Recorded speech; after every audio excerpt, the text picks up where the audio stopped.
Hello and welcome to Waveney May Day Festival. It's a pretty dank and rainy May Day, so I expect what better to do than join us on live stream on YouTube. Welcome. We've got a load of music, songs, spoken word, poetry and film, a cultural cornucopia. That's what I just came up with.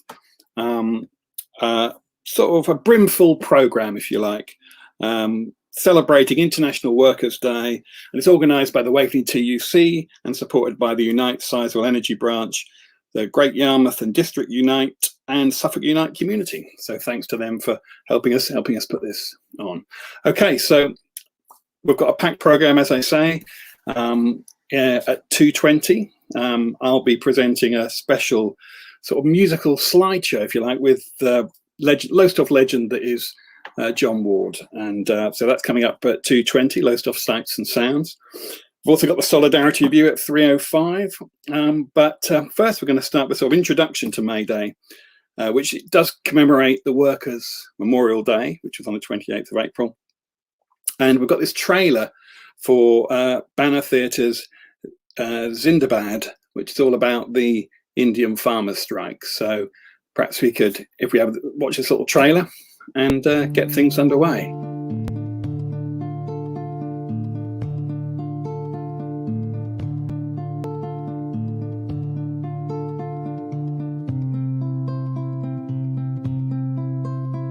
I've lived in Britain for 45 years. I came here as a teenager. I've never seen Punjabis, Sikhs, to be as engaged, to be as emotionally affected by something that's going on at the moment as we are now. My son and I went on a drive-by demo outside the Indian consulate on Sunday. He's only 10 and he's half white.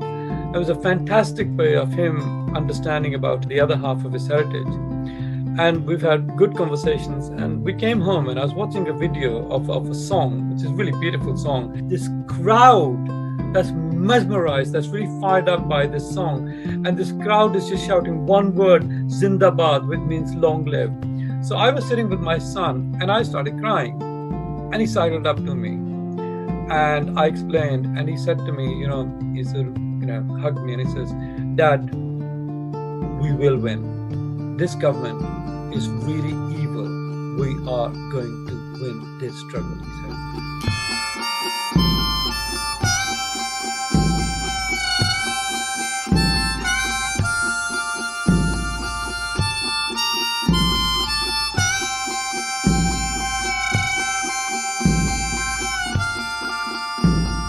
Here's to the farmers, they march from near and far. They come from Ludhiana, Jalandhar, Amritsar. They come from Haryana, Punjab and Rajasthan. They hear and they've drawn a line in the sand. Modi, are you listening? We are not afraid. 200,000 tractors cross your barricades. Red, green and yellow, turbans in the sun. A tidal wave of workers, the fight has begun. We march to Delhi, we march across the land. Farmers, workers, Zindabad. We march together, united we stand. Farmers, workers, Zindabad.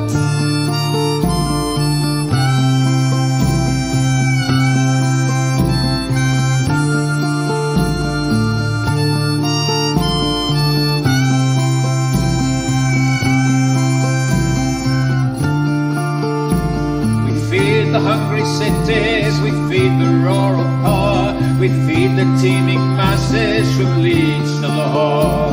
Our rice, corn and sugar feed the people of his land. We won't let the rich rob the harvest of our hands. We will not surrender our right to MSP. Fair rates for our labour, prices guaranteed. No more suicides, poverty or debt. At last the tide is turning and we have no regrets. We march to Delhi, we march across the land.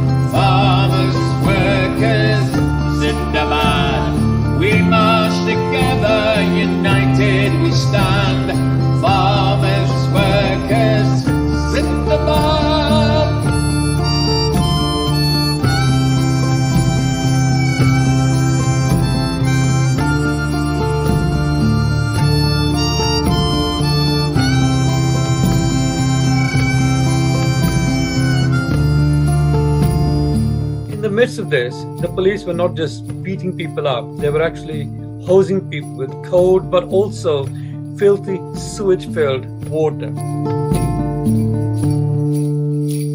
You hosed us with sewage, you beat us with clubs, you tried to divide us with spies and thugs, put spikes in our roads and shut down the net. Still we stand in peace, we defy your threats. We won't bow down to multi-millionaires, reliance on Adani, corporate profiteers. Bayer and Monsanto will not seize our land. Repeal the bloody farm laws, this is our demand. We march to Delhi, we march across the land. Farmers, workers, Zindabad. We march together, united we stand. Farmers, workers, Zindabad.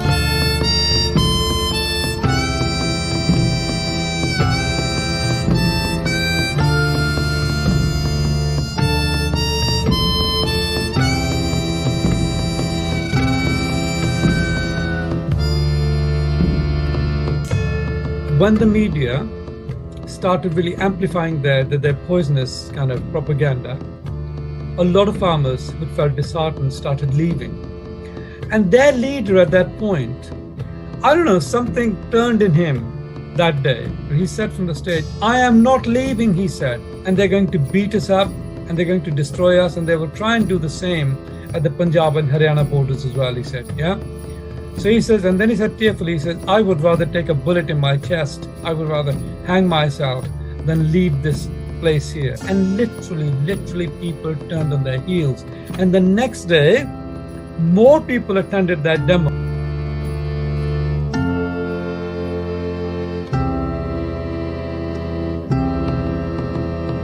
Nurses and teachers together unite. Miners and dockers join the general strike. 250 million rally to the core. The rising of the farmer is the rising of us all. All the world is watching as you scheme and dispossess. We demand a future where no one is oppressed. Narendra Modi, we are not your fools. Get out of our way, it's time for us to rule. We march to Delhi, we march across the land. Farmers, workers, Zindabad. We march together, united we stand. Farmers, workers, Zindabad.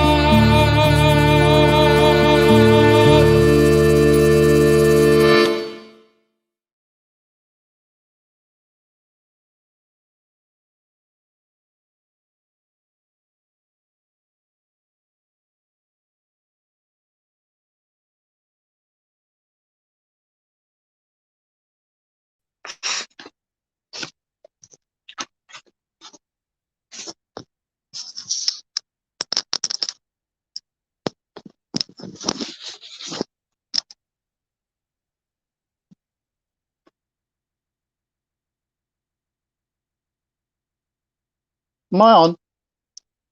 Has that finished the film, has it? Hello, Richard. Hello? How you doing? This is Richard Chilvers, who is the organizer of the Waveney May Day Festival. We're having a few technical difficulties of bringing it into the live stream. Richard, can we hear you? Can you hear me?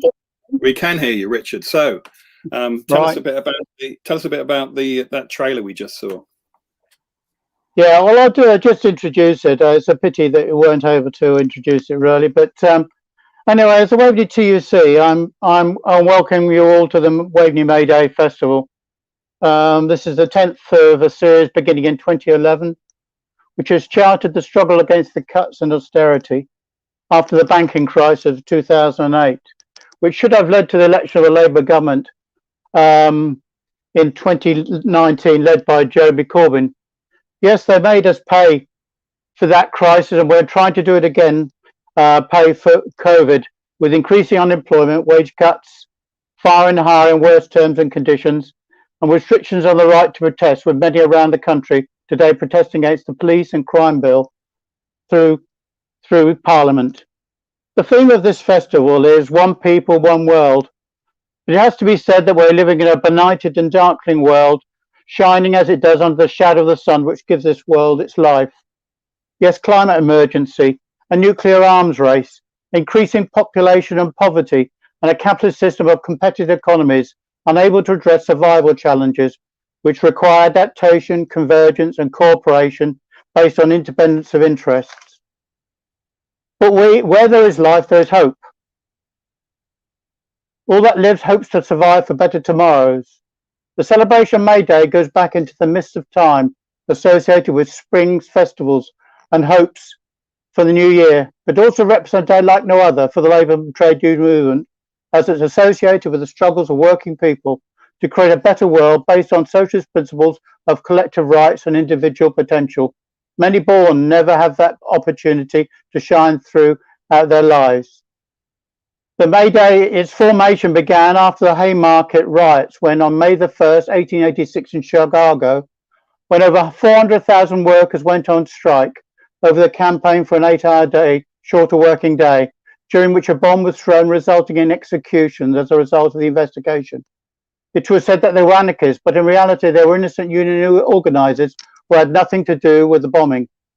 Since then, it was decided that one day in the year would be dedicated to working people, and that is why from this day is our day.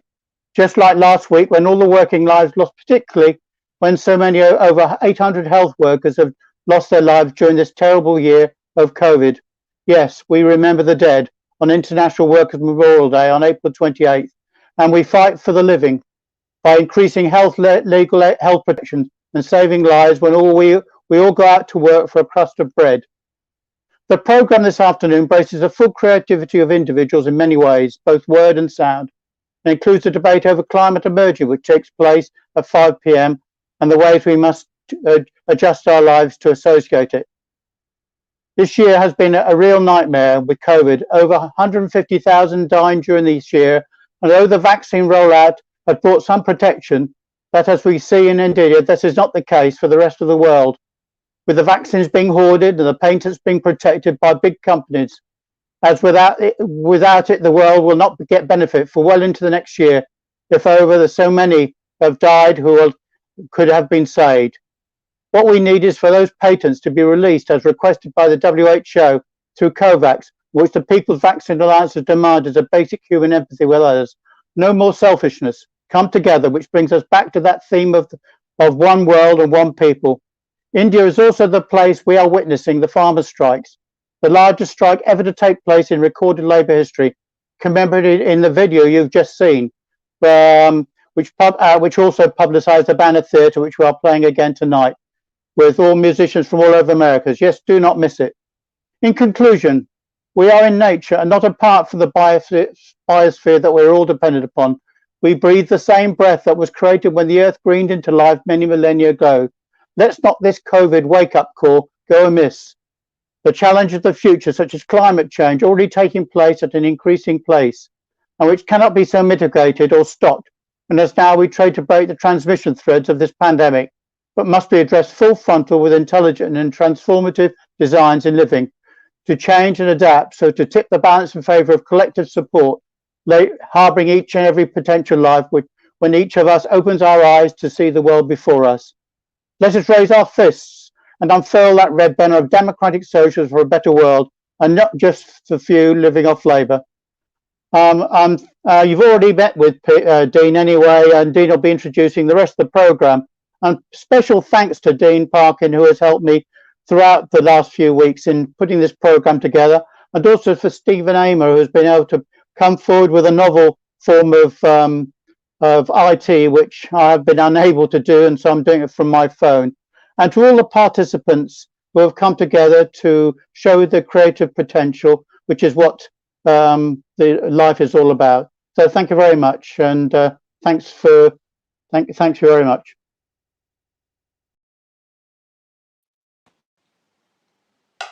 Well, thank you, Richard.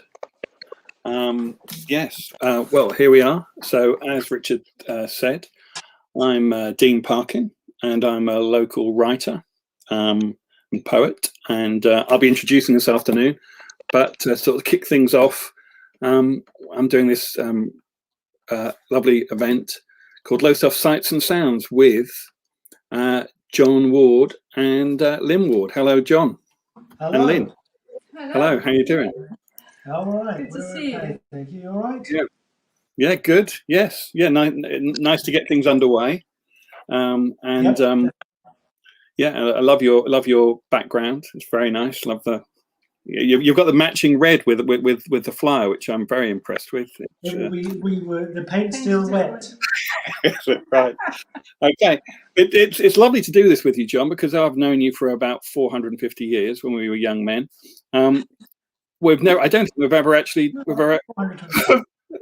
must be the early 90s, I think. So that's nearly that crosses two centuries there, doesn't it? Yeah, we were childhood friends, weren't we? Yes, we were. Yes, that's right. I remember spending long afternoons when I should have been at work, talking with you at Jive Records yeah. Yeah, that's right. I used to look after Jive Records, and yes, that was cool. Forgotten about that. Yeah, you're right. Yeah. So so it's lovely. It's lovely to do this and a chance to celebrate Lowestoft, really, isn't it? Because Lowestoft, turns up in your songs all the time, doesn't it? Really, it's a venue for a lot of your songs, isn't it? Yes, yeah, I guess it is. There's quite a few of my songs draw on the history or the contemporary life of Lowestoft, and it's inevitable, isn't it? You're the same with your poetry, aren't you? Really, you pick up on whatever's around you. Yeah. I think it's well, that's the thing, really, isn't it? Is that I think that we're rather culturally ignored, aren't we? They get the accent wrong whenever they try and do it on telly. Is it you and me culturally ignored, or the whole? Well, of course we are. Yes, entirely. Yeah, let's not start off too bitter or anything, should we? We'll build up to the bitter. It is. Yeah, go on, keep going. I was going to say, yes, you're quite right. It is. We're a little bit of a backwards here, definitely, no doubt about it. But that's okay. I think that it's to do with that London and Manchester being sort of the hub of so many things. That it's nice to have these things going on, and we are the furthest east, aren't we? So it's now we're actually a bit early starting, so that's why we're sort of feeling our way into this, aren't we? It's quite nice, isn't it? It's yeah. So what we've done is we've started with your songs, haven't we? And we've got 5 songs, and I've sort of responded to that with some photos from the Jack Rose collection, which back in the 90s. I worked on a lot of Jack's books with him when I was based at Panda Books, and I'm now sort of curator of his archive. Jack passed away in 2001, so it's a chance to use these photos for different things. And it's really lovely to put them alongside your songs. So that's sort of the basis of what we're doing, isn't it?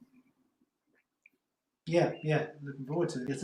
There is so much interest in this town, in its history, isn't there? It's incredibly well supported. Anything historical, people just go for it, don't they? I always call them fiercely passionate. That's my official phrase for Lowestoft. They're fiercely passionate. Yeah, I can do it in a Lowestoft accent. They're fiercely passionate. That's what they are. That's right. And you're going to do a bit of poetry, aren't you? Bit of poetry. I'm putting the poo into poetry. That's what I'm doing. Right. So I think we should start off, shouldn't we, before we've lost our entire live stream. Yes. And so we're going to start off with a bit of ebb and flow, aren't we? That's right, yeah. So this is a song which just is a little potted history of part of Lowestoft's industries that have come and gone, people therein, and how, although the industries, some of us do remember, have long gone, the town managed to survive somehow.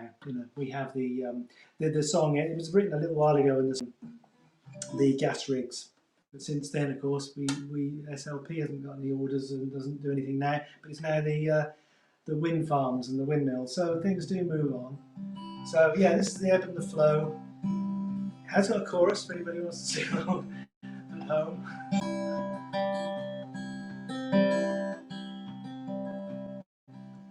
The harbour is full, the harvest is in, the fisher girls are busy, the barrels to the brim of herring steam out on these tracks. I've been out and caught my share, and now at last, thank God, I'm back.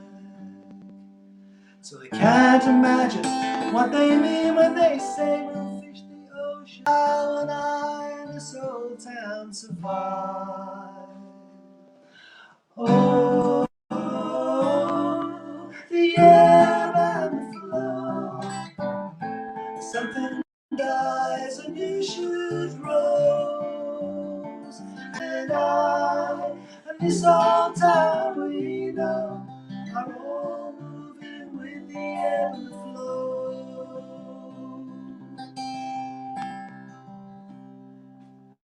These are skilled hands, hot and callous suits, but they can make a ship like we've always done round here. Though the work is dirty, well, there's muck, there's brass. The yards turn out some fine old ships. I know it will always last. So I can't imagine what they mean when they talk about redundancies. Without the yards, this town and I would starve. Oh, the ebb and the flow. Something dies, a new shoot grows, and you and I and this old town we know are all moving with the ebb and the flow.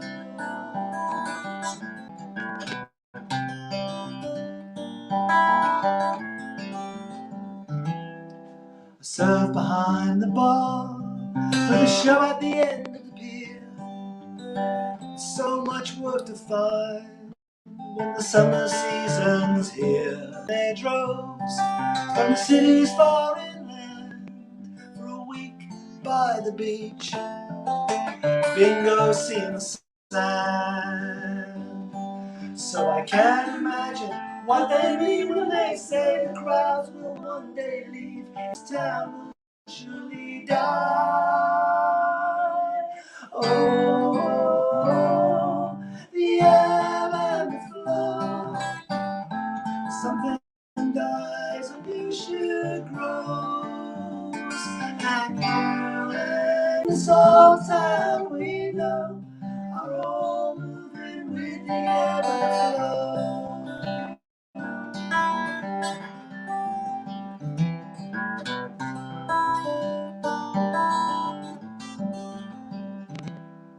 And so there's like a tower block it stands, filling up the space where the fishing boats used to land.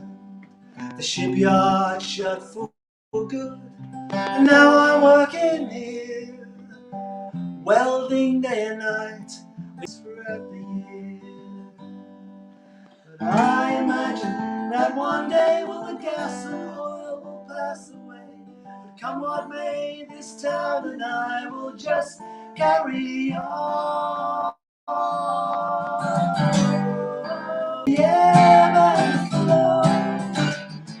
Something dies, a new shoot grows, and you and I and this old town we know are all moving with the ebb and the flow.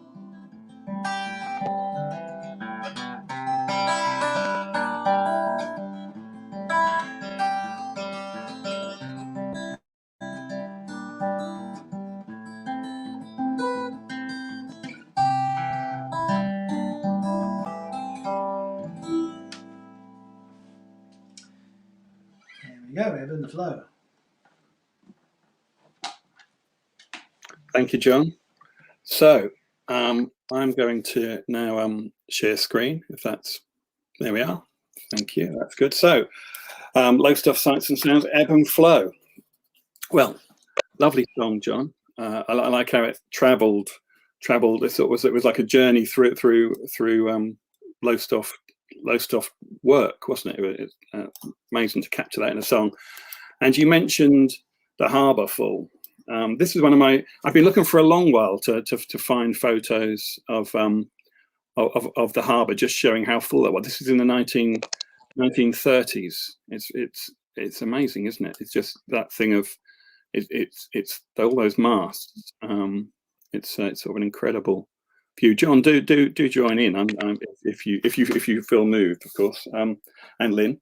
But I was thinking about how actually when I did my play a couple of years ago, I had this whole thing about the amazing year was 1913, and that was a year that really overfishing was taken to the extreme. There's all these pictures like this of men with all the fish that they caught, and it's said that on the 12th of October 1913, 10 million herring were caught.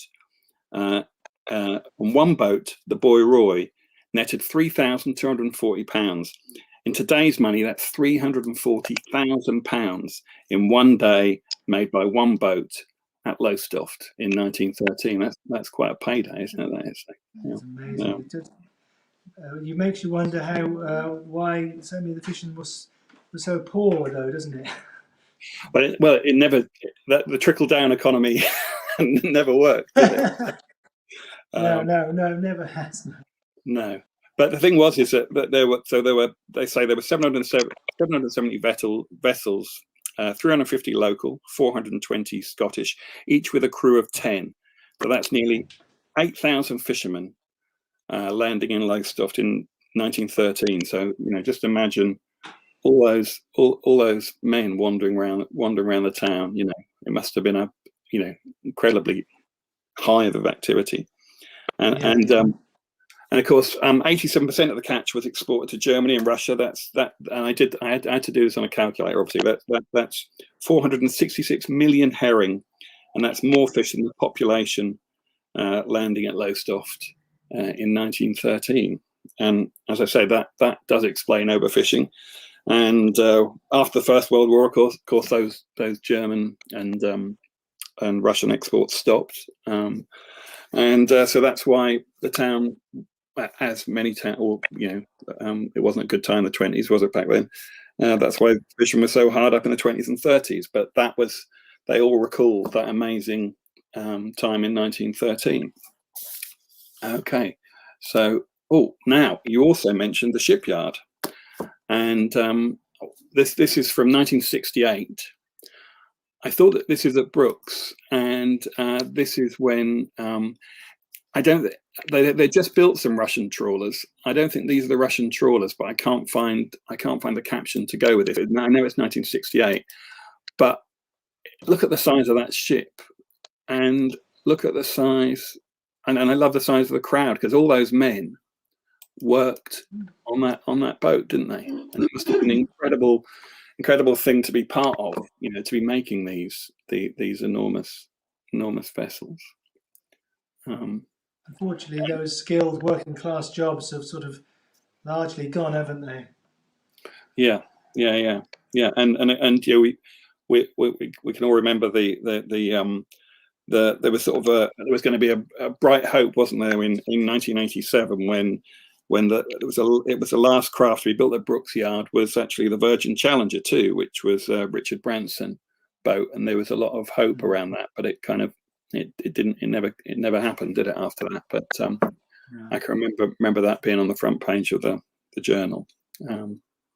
So Made in Lowestoft was quite a thing, wasn't it? You also mentioned the summer seasons, and this is a packed beach. There's the old. Now, have you, John and Lynn, have you ever been up on that observation tower there? Did you get that far? On the South Pier, the old pavilion. Was it open in your day? I'm Jay, boy. You're a bit older than me. You're a bit older than me, boy, aren't you? Just a tad. So, what year was that? Yeah, when was Dean? This is 1970, and when was that? and the pavilion was there until 88. It was demolished. Yeah. And but I've got this in 1977. You know Bernie Clifton, the bloke with the ostrich. He did a summer season at the Sparrow's Nest Theatre, and he did a 10-week run. And audience figures topped 30,000 and broke all previous records. Can you imagine? That's sort of incredible. Well, that's the thing. Get a bird. We're going to get a big bird. I'm going to stuff my hand up its bum, and that's going to pull more of a crowd, I think. I think that's a variation upon Bernie's act, because didn't he actually stand in? He stood in it, didn't he? And his legs were the bird. That's right. Yeah, of course. Yeah. I don't know who you're talking about. Who did what you did? That's another sideshow. It was Rod Hull, wasn't it? Yes. Okay. But the South Pier there, I played there several times when I was a teenager, and it was a very interesting time. Yeah. And well, of course, we still have got a lovely beach. Yeah. Some we have. things have been lost, but we've still got. Yes, yeah. I'm actually going to be positive in a moment. That's okay. But I just want to share now. This is a lovely. This is the previous pavilion on the right there, and this is 1930. I love this picture. I love all the guy with the spats on the front there, and you've got the Royal Hotel, you've got St John's Church, and you've got the old wooden pavilion, and it's just it's a different era entirely. Of course, it's nearly 100 years now, but it's not. But we do still get the crowds because of course not that long ago. 2019 we had the first Light Festival.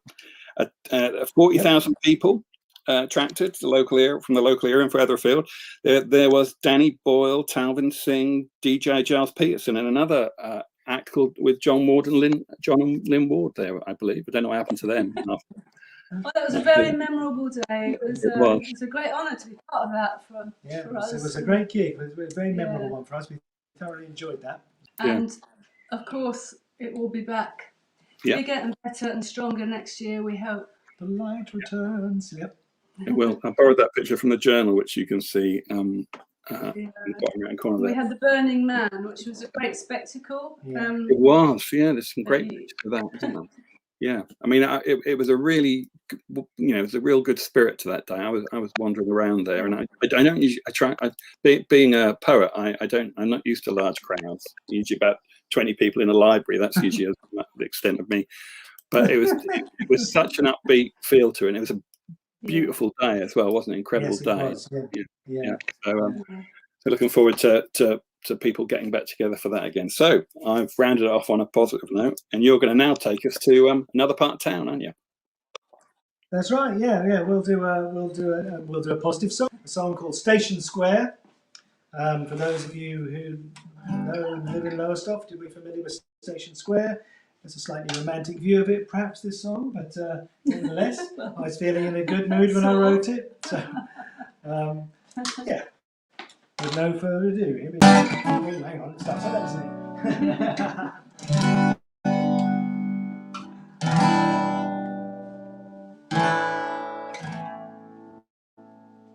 The sky shines bright like macro skinners. The sun comes reflected in puddles fresh from summer rain. The train pulls out as the bridge bell rings. Now the cars in line sit and fume and bump and grind. What else can you do but take your time and drink it all in? Beneath the sunshine on the Tapton Sea,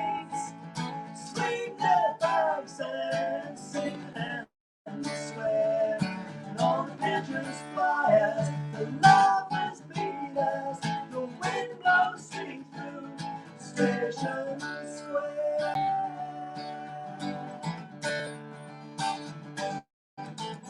Now the busker sings his June voice flies, strums one for the girls and gives them all the eye. Puts a light step in by driving coffers in his case for coffee in the woodbine.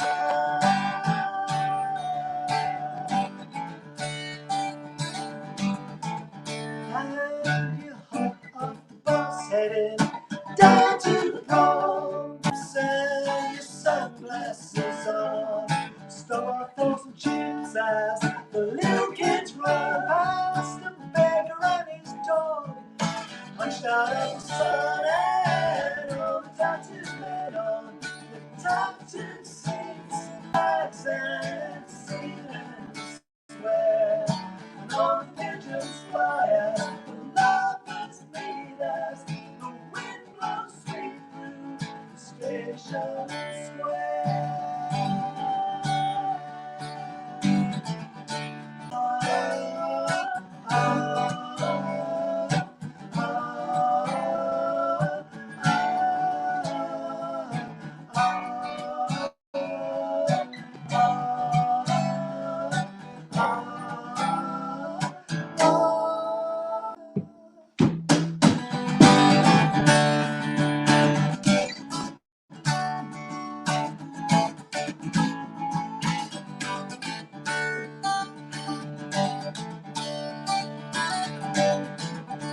Now the Starling Show ballet above the boats in the dying day. The high window eyes watch empty and decayed as five steel swans up and fly away, and all the tattooed saints swing their bags and sing and swear, and all the pigeons fly as the lovers meet as the wind blows sweet through Station Square.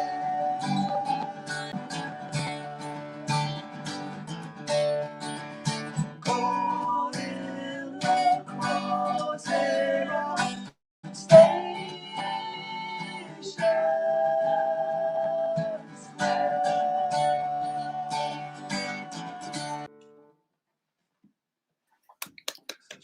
Thank you, John and Lynn. That was lovely. Station Square, of course. Now, Station Square. If we can share the old screen, yeah, here we are. So this is Station Square in 1970. This is before the era of Station Square that that you were singing about, because it feels like one of those parts that is constantly being cut about through the traffic, and you know they've not quite ever got it right, and there's been like traffic lights and this way and that way, and there it is, 1970. You got the Suffolk Hotel, you got Tuttle's on your right, you've got the traffic up London Road North there, and of course our era is much more the pedestrianised era, and this is the early 80s with the easily forgot Bambas, who briefly took over from Tuttle's, and so. Do you remember Bambas at all, John and Lynn? I do. Yes, I do remember it. Yeah, but only now you've mentioned it. I think I bought some underpants from there. Are they still holding up? Oh, right. But made of firm stuff in those days. It's too late to take them back now. I think that would be. But the thing is that the thing I'm drawing your attention to there is the Call of the Sea statue that went up in 1980. It was never very popular, was it? Really, it was and we were saying that was all sorts of things, was because he was sort of leaning backwards and kind of, I don't know what he looks like he's about to chuck a cricket ball, don't he, or something over his. He does, or he was doing some kind of fisherman ballet or something. Yeah. Anyone really. That's right. And so people used to put like a Kentucky Fried Chicken container Carling Black Label in the band. Yeah, yeah. In the 80s, that was. The 80s, yeah. Early 80s, yeah.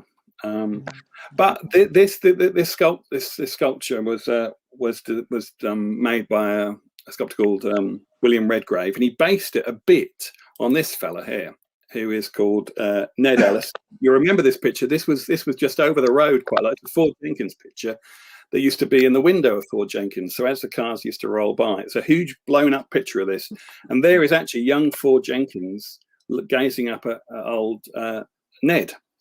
Now, Ned is a very interesting character. This was taken in 1905, and here he is again. He was a very now this guy is actually 62 years old. He's 62 years old in this picture. I actually found out about Ned having bumped into his great grandson in the Lowestoft record office when I was redoing The Grip 2 or 3 years ago. And Ned was known as Nitty to his family and friends. He was married in 1866, had 10 children. As Jack used to say, well, he didn't have television to watch in the evening in those days, did they? But Ned or Nitty was a really sort of fiery character. And I've written this sort of it's sort of a little story poem kind of thing about him, and it sort of gets it all in. So this is called Portrait of Ned, 1905. Old Sea Salt, I've seen this captioned, but I know him as Ned, fisherman, lifeboatman, familiar face in my town, where his picture, taller than me, stood in the window of Jenkins the photographer, just over the bridge, in sight of a generation of cars and trucks that passed him by. To his family, I'm told, a bit of a rogue, known as Nitty, father of 10, now distant relation in sepia with sou'wester and hefty cork lifebelt, rope, never just a prop in those king-size hands. Still recognisable over a century later, that blustery cloud of a beard, strong beak of a nose, eyebrows curling up and away from the cold blast of his pale eyes. A lifeboatman for 30 years, he fell out with the new coxswain, notified by letter in one short sentence: your services are no longer required. Too old at 50, the excuse. Nitty wrote back, and he could write too, sending his reply via the local paper. Are youth and inexperience necessary qualifications? Next time they saw him in his lifeboat, it was for the studio portrait taken by Harry Jenkins, printed on a postcard which sold thousands. Nitty was famous and a wanted man and became the face of Lifebuoy soap. There he is. He rescues from the perishing from the sea. Lifebuoy saves the housewife from a sea of troubles. He was 62 years old in that photo. His great-great-great-grandson Martin tells me 62. And asked to pose for more adverts, Nitty insisted he'd never been paid the first time, which the company denied, and used a drawing of him for all new adventures. Lifebuoy rescues yourself and others, while our man got into deeper waters. He died in 1920, but disappeared off the radar in 1911. Martin says, no longer on the census, probably in prison, they say. He sends me a 1907 advert. Ned, the colourful cartoon, beaming, I'm weather beaten, but never beaten. So that's a little tale of Ned. And of course, the statue was removed in 2006 and is now the other side of the bridge near Astor. So he doesn't get the same sort of thing put in his hand anymore. So I think he's happy there. So that's the little tale of Nitty. So we now know his name was Nitty or Ned. Good. So now, John, we're going to go. John and Lynn, we're going to go to Beyond the Waterline, aren't we? That's right. Yeah. It's a less celebratory song, this one, because it's about the decline of the town. Really, can't beat around the bush on this. I mean, when I left school in the early 80s, the trees and places of employment, of skilled employment, and basically they all disappeared in the space of about 10 years. What did that correlate with that particular period? I'm just trying to think government-wise what it could. And it's called Beyond the Waterline. The quote about the poor white trash is is a direct quote from the Times when they came to visit. Here we go.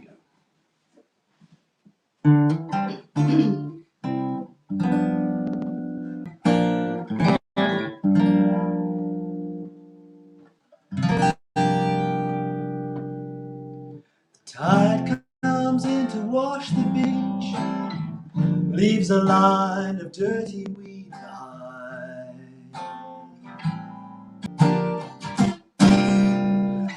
Just beyond and out of reach, debris that the rising sea never finds.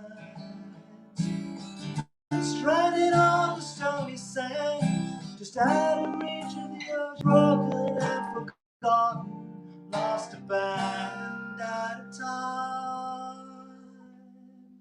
And I come down here to watch the waves, wondered if I could get away.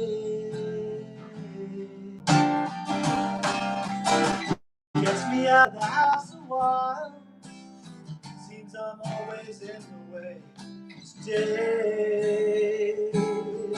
But they say the market's rallied round, the pound is up, there'll be a trickle that's grow, and I don't know next week what I'll be paid. The tide rolls out, the tide rolls in, and not that you would know around here, for all the tide rolls in, the tide rolls out, but it never flows this far, leaves us without a doubt, we're way behind.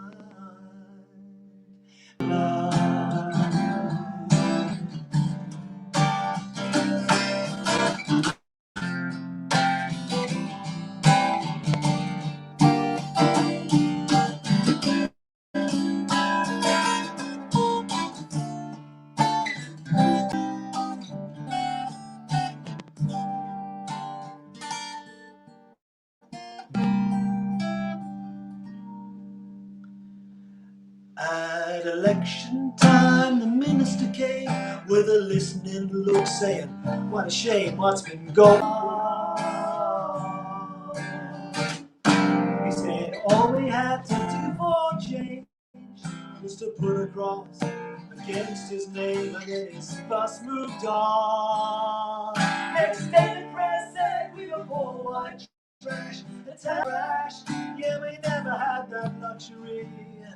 Been on our knees so long, the tide rolls out, the tide rolls in, and not that you would know around here, we're all the tide rolls in, the tide rolls out, the battle never flows this far, leaves us without a doubt, we're way behind.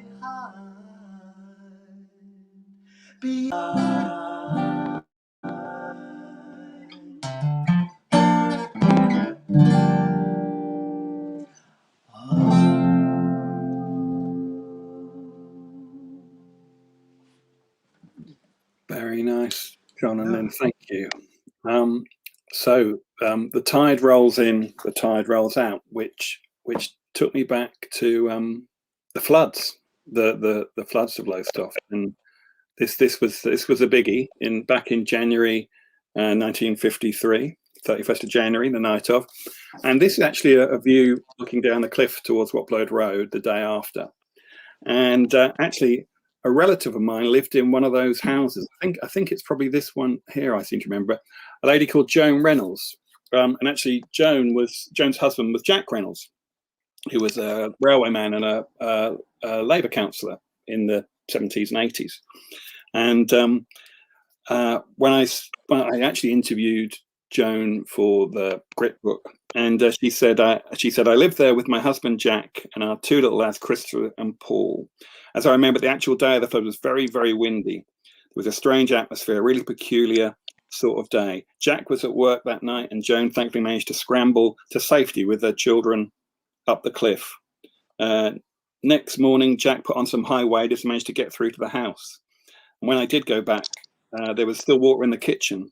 When you think of it, I had the sea in my house. There had been 5 foot of water, and the damage was horrendous. It was like a wet bombing raid. The sideboard had been turned on its head and smashed on the floor. We had mostly lino then, but the sea had swirled round and churned that up into little fragments. I mean, that's the thing, I think, is that, you know, it was having like the sea in your house. And of course, that didn't help a lot of the condition of a lot of the buildings down there. The thing is of course the most recent one is was the 2013 tidal surge, and that was over 160 homes and businesses in Lowestoft were flooded that night. And in 2018, when I was doing the Grit reissue, I spoke to a lady called Sheila Rogers, who has to be the most unfortunate. Has the unfortunate honour of being affected by both the '53 flood. She lived in Old Nelson Street, and she was flooded out there. And in autumn 2013, she had moved to Levington Court, and about 3 weeks later, that happened. And so that feels rather bad luck, and she lost all her possessions again with that. So yeah, so that's actually not a very positive thing at all, but sorry about that. But anyway, it's floods, but they are actually, of course, now doing some sea defence works, aren't they? That's going to happen, and there's talk about that. Which actually, the thing about these sea walls is it doesn't actually stop the water coming over, but it takes the force of the water out, because that night in 1953 was actually a wall of water, you know, coming over. So it takes some of the sort of heat out, the strength of the water out. So that's my response to your tide rolls out, tide rolls in, and now we've got Storm Away to Lowestoft, haven't we? Yeah. This is a song that's well, it's a romantic song, really, at the heart of it. It's a love story, but it's really also about it's not always as you appreciate. It's actually about migrant workers, which we hear a lot these days. People often complaining about migrant workers from Eastern Europe and so on, but the migrant workers in this song are actually from Scotland. And we all know about the herring fisher girls, probably people who are watching this, the herring fisher girls who came down to gut the herring. And there were local ones, and there was the ones from Scotland who followed the fishing down the herring and gut and pack them. And I'm sure there would have been plenty of people. I'm sure there've been other people saying, "What are they doing coming down here, taking our men and all the rest of it? Yeah, taking our fish and whatever." And maybe Dean will have something to say about that. But yeah. Also, this song is set really in the year you mentioned earlier, Dean, the height of the fishing industry in Lowestoft. Very hard, horrible work. Freezing hands, just wrapped round with, they didn't have gloves, they were just wrapped round with sort of like text, and they worked long hours. So it's about Jenny and Billy. Born in the shadow of a mountain, sunset on the western sea. Drifters clockwise, stolen away to Aberdeen. Raised on the open flatlands, iron waves touch the red sunrise. Working as a village farmhand on the big sky. Jenny follows the fish, Billy follows the plough. Jenny follows the fish, Billy follows the plough. Southward she rides the railways, just a trunk and a Highland song. Terrace rows and factory chimneys, so far from where she belongs. Just like the skylark singing, the village stirs from misty sleep. It's been working for 2 long hours, herding cows and rounding sheep.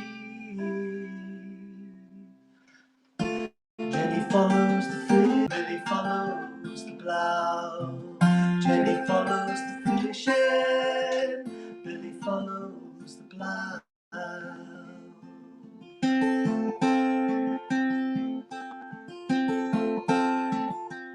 Autumn and the teeming harbour on the harbour quay. All day she guts the herring, the east wind cuts bitterly. He blows across the husk cloud fields, the Billy with his sickle swing. Back from dawn to sundown, singing songs to bring the crops in. Jenny follows the fish, Billy follows the plough. Jenny follows the fish, follows the plough.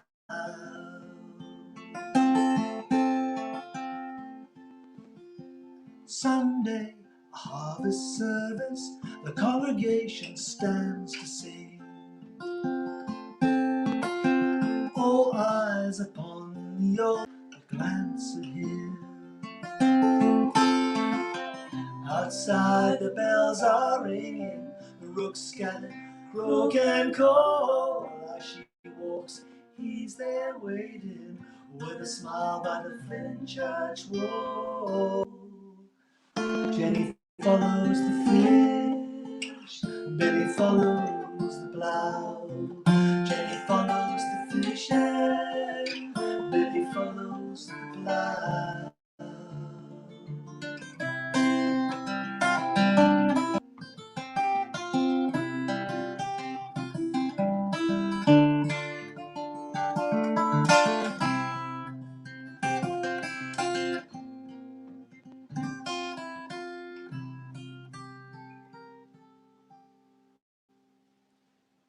The mountain shadow raised in a whitewashed croft, a long way from girl to mother, from Stornoway to Lowestoft. Rooted to one on a silver wave, brought his bride. 2 names on one grey church stone, laid together side by side. Jenny follows the fish, follows the plough. Jenny follows the fish and Billy follows the plough. Jenny follows the fish, Billy follows the plough. Jenny follows the fish and follows the plough. Lovely. Thank you, John and Lynn, for that. Now the thing is time has got the better of us. Look at the time; it's 1 minute to 3. So we probably need to be winding this up. We were gonna. There was a new song, which would be tantalising, was about the Dockside Dandies, wasn't it? Yes. I've got a picture of the Dockside Dandies here. Here they are. Here we are. There they are. Good old boys there. So what? Tell us about this song, John. About your Dockside Dandies. Yeah, I'll be brief. The Dockside Dandies, as many of you will know, were the 60s, dressed up in very flamboyant, bright clothes, which aren't very obvious on the black and white photograph. It doesn't come across, but they were lime greens and pinks and mauves. And when they came on shore and had a good time off the boats, they were very distinctive, and they became known as the Dockside Dandies. And this coast, because no one else dressed like them. So that's the gist of it. And in this song, there's a young woman runs off with one, and there's all this reaction to her going off with one. Yeah, because actually they got their suits from Lawrence Green, which is up in the High Street apparently, and they're often called weekend millionaires because they came and splashed the cash around town. They'd have also, of course, gone gone to the rising sun. This is a late Beach Village shot there at Watford Road with the rising sun on the right there, with a scooter outside the rising sun. Perfect. Yeah. And actually, what was really nice is when I was reissuing the grit and doing a few edits and things, is a guy called David Waterman had a photo of the last night of the rising sun. Here we are, 4th of November 1968. David is also called Curly. Remembered, not all the people that night were regulars, but we were all there. Ashley Gardner, Roy Benstead, Donnie Cole, and there's Reggie Reynolds and his wife Eileen busy behind the bar. And apparently every other record was the Animals song "House of the Rising Sun" or "Those Were the Days, My Friend." And they pretty much drank the place dry that night. One chap had to go to work at 6 in the morning, only got an hour's sleep. Another chap was really drinking, and there were so many people there that when he wanted to go to the toilet, they lifted him up over their heads, and he was passed along by the crowd. So those really were the days, my friend. I think those were the days, my that draws us to the end of our little sojourn. I don't know why that popped into my head, that word. A little wander around Lowestoft Sights and Sound. It's been really lovely, John and Lynn. Thank you for that. We should do this again. Thank you. It's been lovely hearing your son. Thanks, John, and thanks, Lynn. Next up, we have got the Solidarity Review, which is songs, words, and alternative voices, poetry, music, film, all sorts of things, and that's coming up in a couple of minutes. Don't forget also, hopefully you're watching this on YouTube live stream. You can send comments and they'll pop up on the screen. So do let us know you're out there. And so what have we got? I've got to change my notes now to what have we got coming up with the Solidarity Review. This runs from 3:05 to 4:30. We've got a mixture of music and poetry going through. We've got little 15-minute kind of sessions of 3 poets, and around them we've got music, we've got harp, we've got songs, we've got all sorts of music coming up, and so that's what's coming up this afternoon. And to start things off, we have got actually a film poem by a rather amazing Palestinian spoken word artist and activist, Richard Chilvers sort of came across that. Got a message from Louise Gooch. Thanks, John and Lynn, for the nostalgic session, brilliant as ever. That thanks, Louise. Thanks for that. Yeah, it's really. I think the thing about what I like about John and Lynn, and I mean, John is like the singer of our tribe, isn't he? I mean, he's been at it for a long while, and I think that to have this body of work now about Lowestoft is, and he doesn't just sing about Lowestoft, but he's got those songs there, and it almost like chronicles a period of time, doesn't it, as well? So thanks very much. It was a pleasure to do that with John and Lynn this afternoon. So it's now 3:05 and time for the Solidarity Review. And as I said, kicking off this is actually Rafif Ziadar, and she's actually introduced her little poem film for us. And so let's go over to that. Now, the poem film is called Don't Share. So let's have Rafif explaining a bit about the film. Okay. Greetings. Thank you for joining us this afternoon to mark an important day, the International Day Against Racial Discrimination. This past month has been quite difficult for many women living in this country with the murder of Sarah Everard. I'm very glad that the policing bill has been delayed, thanks to the organizing of so many women who walked out onto the streets and said, enough is enough. This is a small victory that we need to cherish.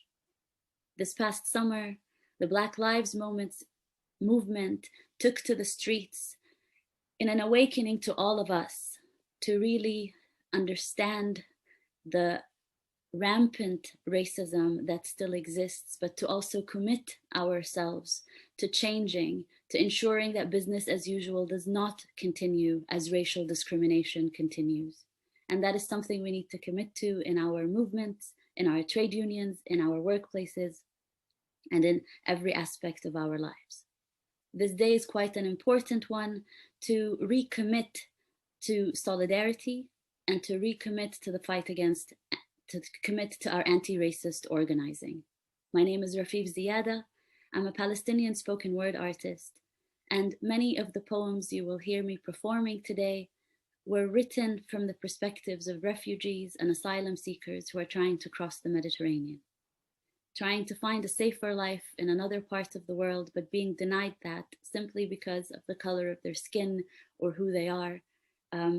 The kind of discrimination that we see in the Mediterranean, the kind of blatant racism that we are seeing really must end.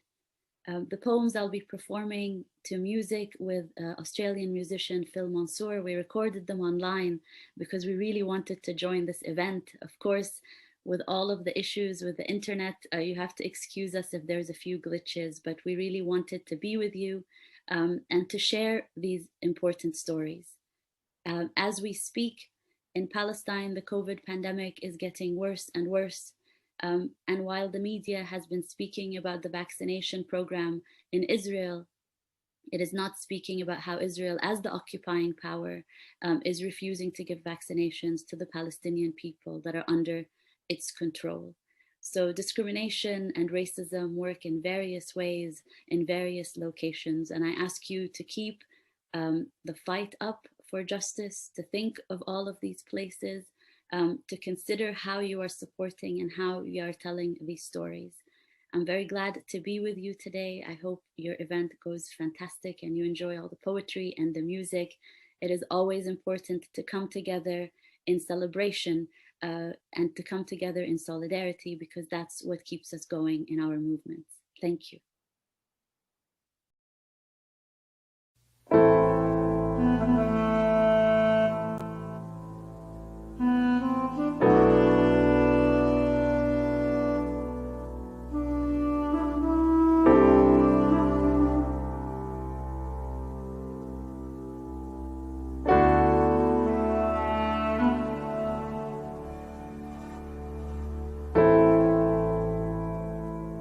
Don't share my picture.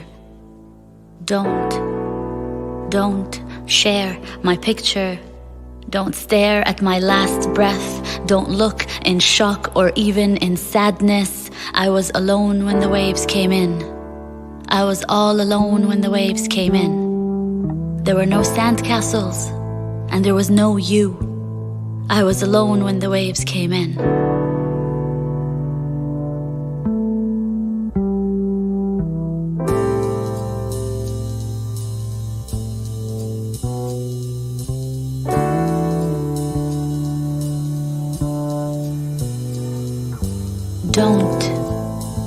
Don't share my feet too soft for war. Don't share my nose or ears heavy with rust and steel. They are mine alone. Don't share. Don't share the red of my t-shirt or the beige of this moment. Don't share the water or curse the feasting fish like you have made some discovery. These fish have been feasting for some time now. Don't share your rage either. Spare me. I was alone when the waves came in. I was alone when the waves came in.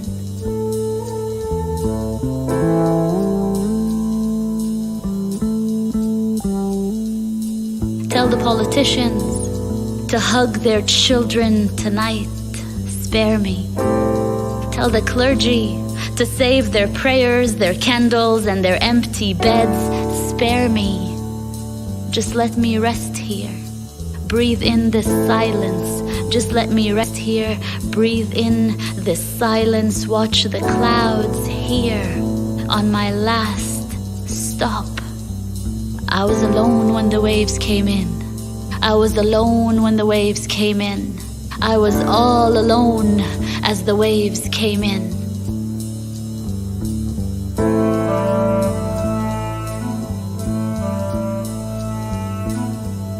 Just let me rest here.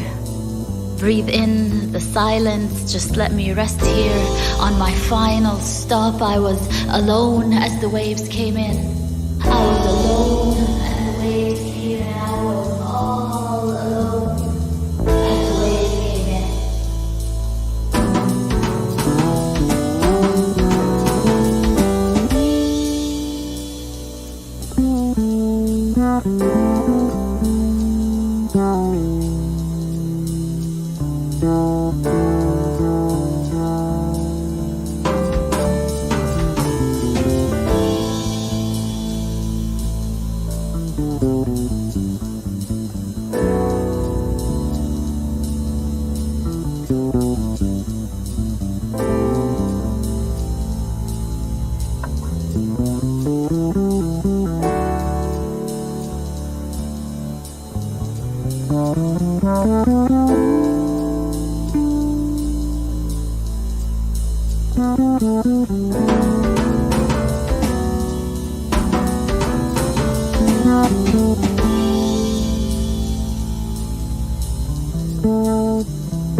So that was Rafif Ziader and Don't Share, her beautiful and poignant poem film.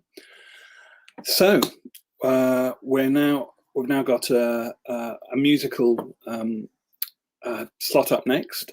This is Zoe Anderton from Aldeburgh, and she's got a harp, and she'll be playing a song or two for us. Where are you, Zoe? Do you want to join us on the screen there? Hello, Zoe. How are you today? Good, thanks. I'm going to be playing some pop tracks, so there'll be things that people recognise. So I'm going to start with some Ed Sheeran. Okay, thank you. Look, thank you. Over to you, Zoe.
Should I go back?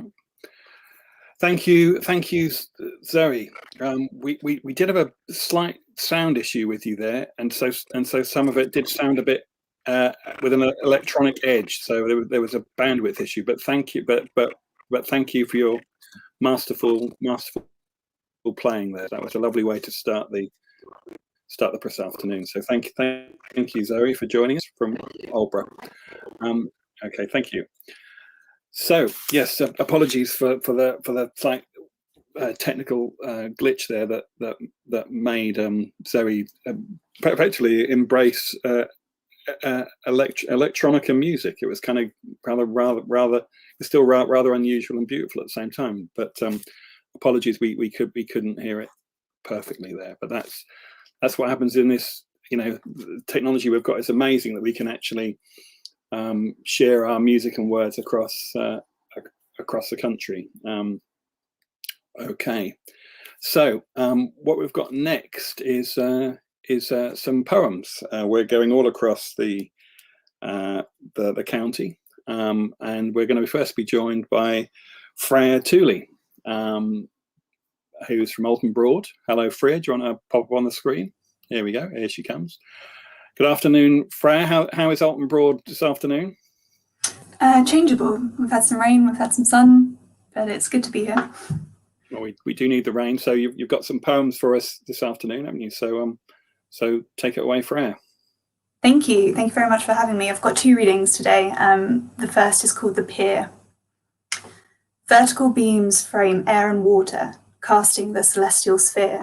Where ocean takes shelter on solid ground, you'll find him under the pier, tripping over footprints left where disgraced lovers toured, their mischief concealed in the chill, whilst he their elation endured.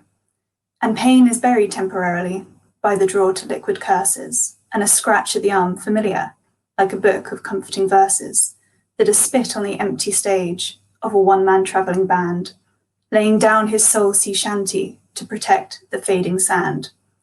But neither witness nor age nor judgment should care to follow his plight, to warn him that clocks don't stop ticking just because it is the night.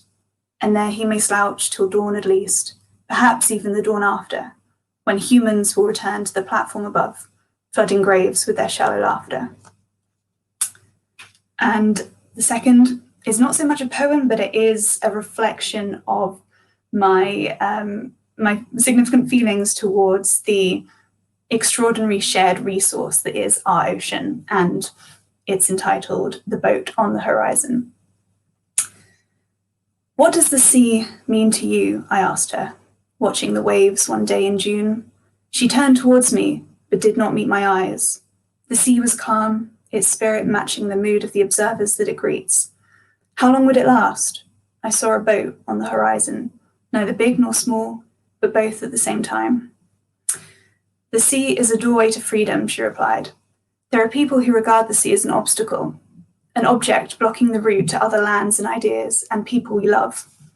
But we are foolish to think only of ourselves. Is the sea an obstacle for the fish and the rays, the seahorses and the whales, for the sea dogs who sail and the birds that escort them, for the boat on the horizon? The sea is a refuge for those whom the land has exhausted. When we are bruised by the sounds of the city, we are healed by the tone of the sea. When we are burnt with the heat of duty, we are relieved when the sea asks nothing of us. When we are troubled by the complexity of our mission on earth, we are reassured by the simplicity of the waters. Do you believe that the fatigue has reached those on board the boat on the horizon? The sea is nostalgia, songs from our youth and memories of vivid moments. In the light that strikes the surface, we see the faces of people that promise to protect us. We see ourselves, we the children, testing our trust in the waters that hold us. Childhood, is it missed by the sailors who steered the boat on the horizon? When I close my eyes at night, all that remains is her, the sea, and the boat on the horizon. Thank you. Okay, thank you, Zoe. It's hard not to write about the sea when you're in place at Alton Broad or Lowestoft. It's what we were saying about how really the place where you live really does get into your poems or your songs, like we heard with John earlier. Okay, Actually, Zoe came from Alton Broad, and I grew up in Carlton Colville, and I'm still only 8 minutes away. And a few years ago, I interviewed a guy called Ronnie Bennett, who has a small holding, a little farm down the Loke in Carlton Colville.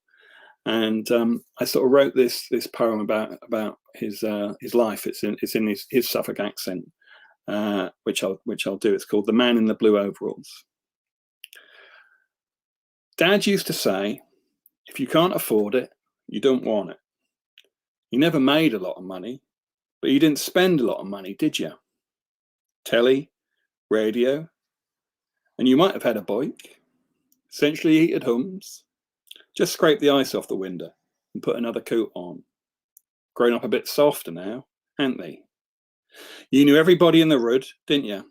And they knew you. So if you did anything wrong, you wouldn't get away with it. Or if there was trouble, always a knock on the door. And the swallows used to nest down the bottom in that shed. Every year they'd come. There ain't the starlings like they used to be.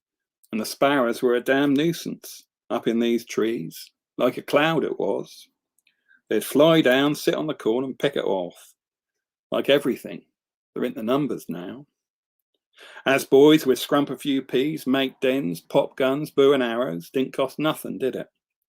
Muck about with an old cart down the hill there. Start at the top, push her off. It was lovely riding down. No cars, just a little street light on the corner where the buses turned round. The cows you keep for a year, 18 months. That's all strange and new to them at first. Like if someone picked you up and stuck you somewhere. Always one that's a leader, another a bit slow. I get sad when they go. You miss them. You've had them all that while. You can't keep them forever, can you? So that's the Man in the Blue Overalls, Mr. Ronnie Bennett, who's still got a few cows over there in Carlton Colville. So that just we're now going to have a little selection of another couple of poets, and who we got next? We have got Carl. Carl, I didn't know who was going to. How you doing, Carl? Could have been anyone. But lovely to see you, Carl. So you're over in Leiston. I am indeed, yeah. And you're still a young poet. I've known you for a while. You've always been a young poet to me, and you always will be a young poet to me. Mm-hmm. And so how would you describe yourself, Carl? Like you say, I'm a very local, young, disabled poet. Disability comes into my work a lot, sort of whether I like it or not. It appears. Well, it's good. I mean, you're writing about what you know, and I think that's the important thing, isn't it? Is that exactly poetry gives you a chance to get it down on paper and share. You know, things that others might not know. So you've got 3 poems for us this afternoon, have you? Mm-hmm. Yeah, 2 or 3, depending. Give us 3, Carl. I think it's an afternoon for 3, definitely. Okay. So over to you, Carl. Lovely. This is a quite local poem. This is a poem set in Colchester Zoo, which is still to this day very hilly, which is something that this poem mentions. It's called How to Wheel. The zoo is tough terrain, hilly. I wheel as fast as I can, then Mum shouts, "Keep up!" I stop. Hand me my crutches. I shakily get up, tear off my splints strap by strap and put them on her. I sit her in the chair. You have a go. At first, she spins in circles. No, I say. Use both arms in unison. She still veers away, zigzagging, sweating now. People start to stare. She blushes, keeps her head down. After 10 minutes, she's heaving, shirt drenched. I swing over to her. The last event I did before the pandemic, I read this poem and somebody said, grabbed me by the arm and said, "Is that poem true?" And I said, "Yes, it is." Yeah, yes, it is true. I can assure you. This next poem is called Hospital Coffee, and it's about people understandably feel very anxious when they go into hospitals, but I don't feel that. I know the lay of the land so well that I'm incredibly relaxed in them, and this is a poem that gets at some of that, why that is. It's called Hospital Coffee. I order, and the Welsh waitress says, "Do you want me to carry it over, darling?" Yes, my hands can't be trusted. Okay, love. A white-haired man in a Hawaiian shirt with a bristly mustache orders green tea. A girl who can't be much older than 12 is waiting by the empty wheelchair marked, "This belongs to OCDU." All the tables are low. A man with a half-paralyzed face has a Coke. A boy uses an eye-tracking keyboard to speak. I drink my black coffee slowly. No one stares. My neck spasms, my head twitches, and I feel fine. And after I wrote that poem, I looked up what OCDU meant, and it means, quite ominously, the Occupational Clinical Decisions Unit, which is so ominous and sort of creepy, but it's sort of an amazing phrase. One of my great passions is finding other disabled poets from the past. And one such poet I found was a man called Arthur Honeyman, who he died in 2008. He was 68. And I was in his papers and I found this incident which reinformed his life and his work. And it seemed to scream at me to be a poem. So I did just that. And this is a poem called Arthur Honeyman's Birthday, 3 a.m. 1970. Arthur Honeyman wanted a pancake. He was pushed by a friend who was deafened by Vietnam. The waitress looks at them and nods to her boss. She walks over. "We'll get the pancakes," Arthur's friend says. The waitress stares, then looks at her shoes. "You're disturbing the other patrons," she says. A family looks over. "We only want the..." But before Arthur's friend can finish, the waitress says, "I can't believe that something like you would come someplace where people are trying to eat. I thought people like you die at birth." Arthur turns to his friend and says, "Why is the waitress talking about you this way? I don't think you look any worse than you usually do." Then the waitress says, "If you don't leave, I'll have to call the police." "Go ahead," Arthur said. "Call them." And Arthur Honeyman and his friend were arrested under something called an ugly law, which basically prohibited anyone who was visibly disabled from being in public. And those laws were used in the United States from the 1860s to the 1970s. And they're off the books in the US, but we have them as well in the UK. And they were used, the last time they were used was in 2004 in Camden. And they're still on the books, so they could be theoretically used again. And that is all of the poems that I have for all of you. Thank you so much to everyone who's tuned in. Thank you so much to everyone who organised this fantastic Solidarity Review. And I'm looking forward to hearing much more work from everyone. Thank you all so much. Thank you, Carl. And that Honeyman poem still makes me shudder. And it's just an extraordinary, you can't believe it, can you? And that's what I like about Carl. He's shining his light on these things that we just didn't know about. And so he's 23. He's an amazing young poet, and so do look out for him. So next we've got Jacques Groen. Jacques, where are you? Are you around? Yes, there you are, Jacques. Hello. Where are you reading from this afternoon, Jack? I'm reading from home. Where is home?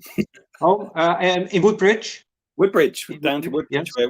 We're going on. I need a map for where I'm going to put little dots in this map. So it's just a little bit below Lowestoft. I know where Woodbridge Not that is. far away. It's definitely, but it's definitely beneath Lowestoft. So oh, no, I'm joking. Well, Lowestoft boy. I'm sure it is. Okay, so over to you, Jack. All right. I didn't have an intro, so I didn't know that I was immediately on. But there you are. My first poem is Sunday morning prayer of In the Beginning. Imagine a world flat like a pancake, like don't you dare nibble at it, even when hungry. Unevenly loaded and all the bacon heaped on the far, far western tip. And now in a sudden gust of wind, it flips, from horizontal to vertical, from frisbee to circular saw blade, but not in murderous mode, of course. And the apple syrup starts to run to the bottom, the very bottom, drips off in globs and globules and rushers, like a rain into a dark nowhere, landing perhaps on God's pale feet, or in his beard or his hair, or if he is a she, or worse, in which case it might cause a mess. And all the people in a scramble for safety, fingernails deeply embedded in the goo, dripping, slowly dropping downwards on sticky fronts, stretched up arms, sliding, slithering towards the edge, the very edge, and then gone. Tumbling and nothing to hold on to.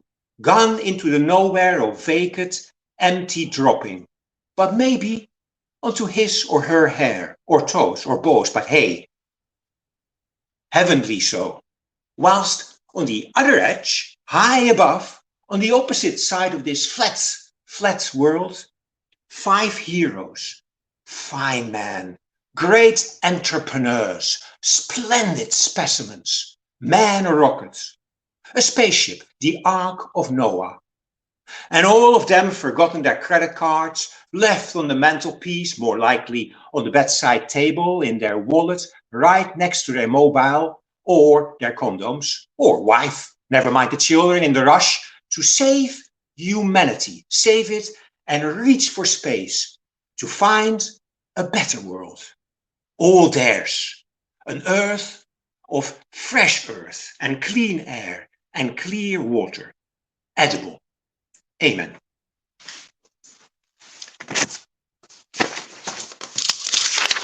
And this is to honor this wonderful person who leads the country, and it's called Lamentation from Our Wisest Elder.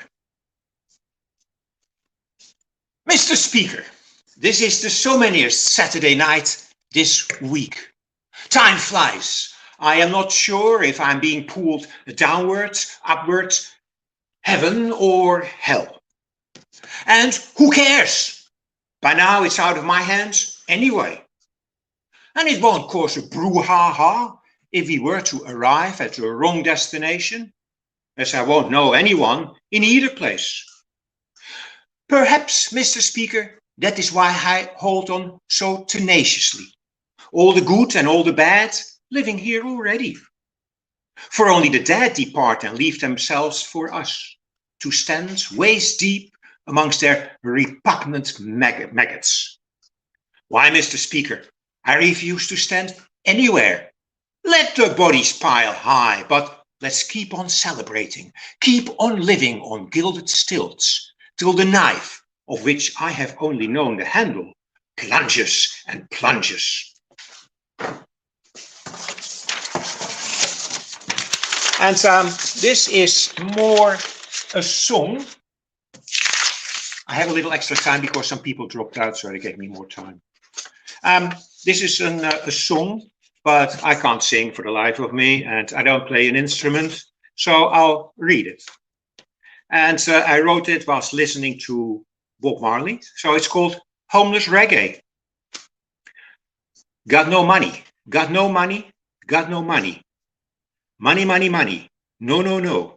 Found myself in this situation. Was living in this great nation. Couldn't make the rent. Got myself a tent. Went after dark to a Regent's Park. Got a good night's sleep on the very cheap. Subliminal inspiration. Situation. In this great nation. Starvation. Discrimination. Deprivation. Manipulation. Oh, no, no. No money. No, no, no. Then I got thirsty, I got hungry, I was dirty and very angry. I couldn't cook no meal, was as thin as an eel. I was looking bad, went slightly mad, was now suffering from starvation. Couldn't happen in this great nation, no, no, no. I found a guitar, man, became a guitar man, wrote a song or two, which I sang for you. Had a musical collusion, sang of the new revolution, sang of the love all creation. Sang for the new generation. Got no money, still no money, still no money. Oh, no, no. So then I met this frozen brother, a tramp in a great ordeal of bother. He was poorer than me, didn't have a tent. He was dying, you see. I felt sorry for him. So I shared with him all my money, money, money. Money, money, money. Yeah, yeah, yeah. Now I'm dreaming of this new creation. I'm dreaming for the new generation. It's the dawning of this new nation. No starvation, discrimination, no deprivation, manipulation. Yeah, yeah, yeah. And just because I was given extra time by Richard, I have here one which I only recently wrote. And it's called, it's a Shakespearean, an everyday Shakespearean drama, or thereabouts. And it's called Her Name is Juliet. And me, Romeo. I'm the dude art of cool cats, king cool of the hoods, ever up to nothing good. And the bad man, mean and stealthy, came across this beauty down in Chelsea. Better class of people out there, they've got cash. Me, looking for loose change, bread, came to thieve their stash. Said she, do not like it none too gentle, meaning mad. Tear away, and me all swank. Rubbed her boredom on me, slag. Gave me fire at her drum. At her yard she showed me living. But curiosity kills cats. Caught in the gyration of her idol. Wild, playing me, sweet, mild. Then, none too coy, with razor-sharp, praying claws, dig down tight. So ferocious in her appetite. And me? I'd no feud, no beef, no bone to grind, meant no harm, only had the loving on my mind. When walked in her three brothers, righteous, dissing, peering down at me. Me, cheap, drag from the trough end of the gutter, them, all rage, pulling blades onto my muzzle. Wanna cut me, but, no fear, pulled my gun. Slugs fired, rapid rung, gave them some, scarlet, dead on target. Then slumped them to white carpet, soaking red. Oh, dread, what we doing now, sweet Juliet? The police report reads, rape, me, murderous, aggravated burglary, such perjury, me, merciless. She screamed, she found a knife, she plunged it into my gut. I saw the cut, I saw the blood, warm, streaming through my hands. And then, all black out as I slumped, I heard a shot. I felt her drop. And then, my curtain call. Thank you very much. Thank you, Jack. Thank you very much. Okay, so that was our little suite of poets from all over the county. There'll be a few more of those coming up later on, but now we've got some music for you. We've got Keith Crichton from Carlton Colville. Welcome, Keith. Hello, Keith. Hello, Dean. Hello. Hiya. And Can you hear me? Yeah. Yeah, I can hear you well. Yep, good. And Good. you're playing four short songs. Yeah, yeah. Originally, I was going to do a little bit longer because I thought it was 10 minutes. Then I noticed it was only 5, so I've condensed these 4 pieces. Desafinado, I'm Getting Sentimental Over You, Chelsea Bridge, and as we're into May now, a little tune to end called. Okay, thank you.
Even.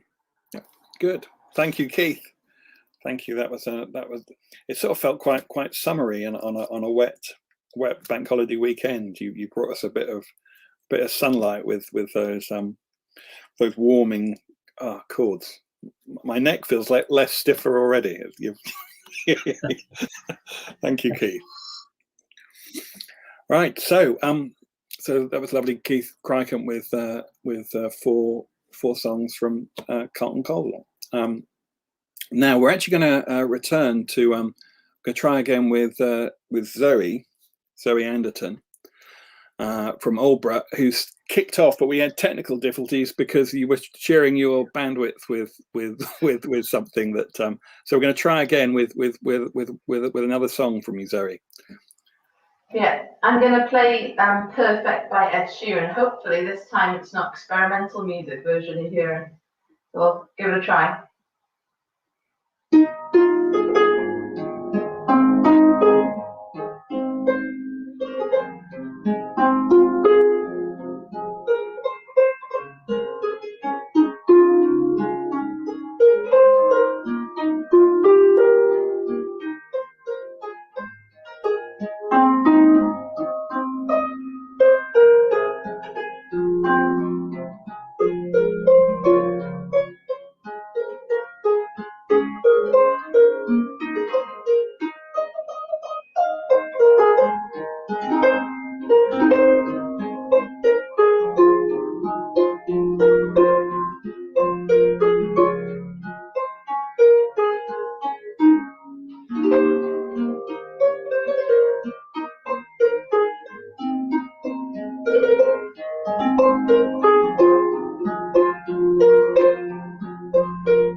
That was lovely. We prefer the acoustic version rather than the electrified, rather experimental version. That was really lovely, Zoe. I think John Cage, the experimental composer, just he was trolling me. Must have been. Yes, that was it. Yeah. But it was interesting to hear both versions. So thank you very much, Zoe. So it was nice to hear that we had the mellow Keith Criken, followed by Zoe doing her version of Ed Sheeran. So now we've got some poetry coming up with Julia. Julia Duke. Julia, where are you? Good afternoon. Where are you reading from? Hi, Dean. Hello, everyone. I'm reading from Kirkley, Lowestoft. Kirkley, just down the road. Yeah, yeah, that's right. So lovely to hear from Kirkley. So over to you, Julia. Okay, hello, everybody. This is my first May Day Waveney Festival. I'm still finding my feet in Lowestoft, but loving it. This is a time really for looking at the world in a new way. We all know that. COVID has unearthed a lot of things that we knew already, but just weren't looking at hard enough. So much needs changing, it's hard to know where to begin. But my contribution this afternoon has an education theme. And here's a look at my first book learning days. It's called First Impressions. My mother read to me in sleepy afternoons while my sister was at school. Noddy, big ears, I hated them. Little Grey Rabbit I loved, knew them backwards, word for word. While my mother dozed, I prodded, nudged, so she would finish, so I could hear again those precious words I longed for. My mother read to me in sleepy afternoons, but my father, home from work, would sit me on his knee, would tell me of his favourite, tell me how the brave and reckless hare played noughts and crosses with the fox. Oh, brave and reckless hare. Hare's great adventure, all my days, was stamped upon my soul. Here's another familiar story that we discovered as children, looked at in a bit of a different way. Robin Hood. He turned her down because he feared that romantic involvement would deflect him from his destiny, because he distrusted the privileged classes and knew her split loyalties would cause her to betray him. Because although he liked her, she did not come recommended by the ancient order of foresters. She turned him down because she was a firm believer in peaceful protest, whilst he incited the working classes to violence. Because she distrusted homeless people and feared they were a drain on society. Because she saw him playing with bows and arrows and feared he would never grow up. They turned him down because they were respectable folk and not receivers of stolen goods, because they were insulted by charity and had never trusted social workers, because they feared it was an overpayment and one day they would have to pay it all back. Looking again at the world of education, we can see plenty of scope for change. Educare, as I was taught in the rather posh school I was sent to, from the Latin, meaning to lead out from. So where does all this education take us to these days? Where is it leading? Here's my last poem. It's called Lessons to be Learned. She died in 1948. He was Edward's second son. They landed on the moon that year when you were only one. They ploughed their land in little strips and built the castle keep. Norway's rich because of oil and Wales has lots of sheep. It's information that we want. It's what you need to know. You may not use it later on, but it's what you need to grow. We buy our clothes from Bangladesh and plastic toys from China. We closed our shipyards, sealed our mines, and laid off all our miners. We're good at being bankers, though the risks are sometimes high. We provide some useful services, but nothing you can buy. We're keen to teach you useful skills, though you may get into debt. You'll know much more, but jobs are scarce. That's something I regret. So what's the point of all you know? You have the right to ask. Will serving burgers satisfy and seem a worthy task? There's jobs for boys and some for girls. We know you'll understand, but public school might be the thing if you need a helping hand. So rest assured, you're in our hearts, just like the NHS.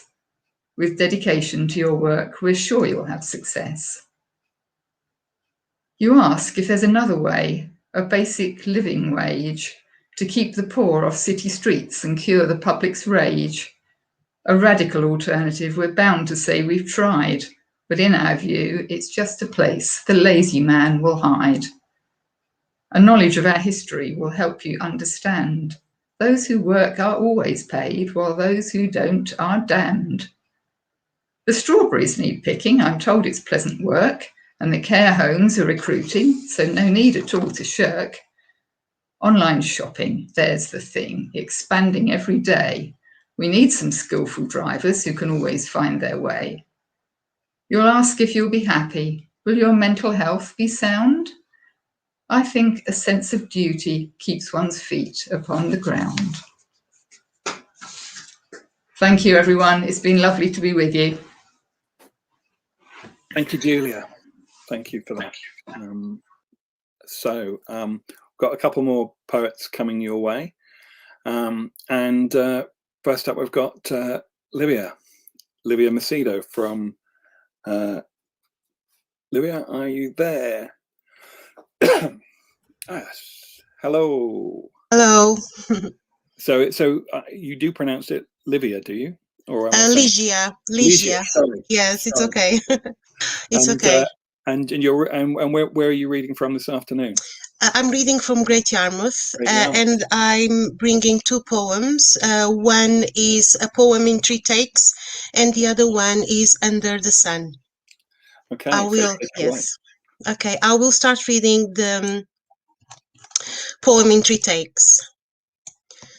When I came to this new world, I didn't know what I signed up for. The towns and roads I walked yesterday are no more, and I grieve for those stories, those tales and traditions that made all sense to me. My soul is not an open door. It is a castle with big walls that keeps everything inside and hides memories, a place where I used to belong, before the stars that aligned in your sky dimmed mine.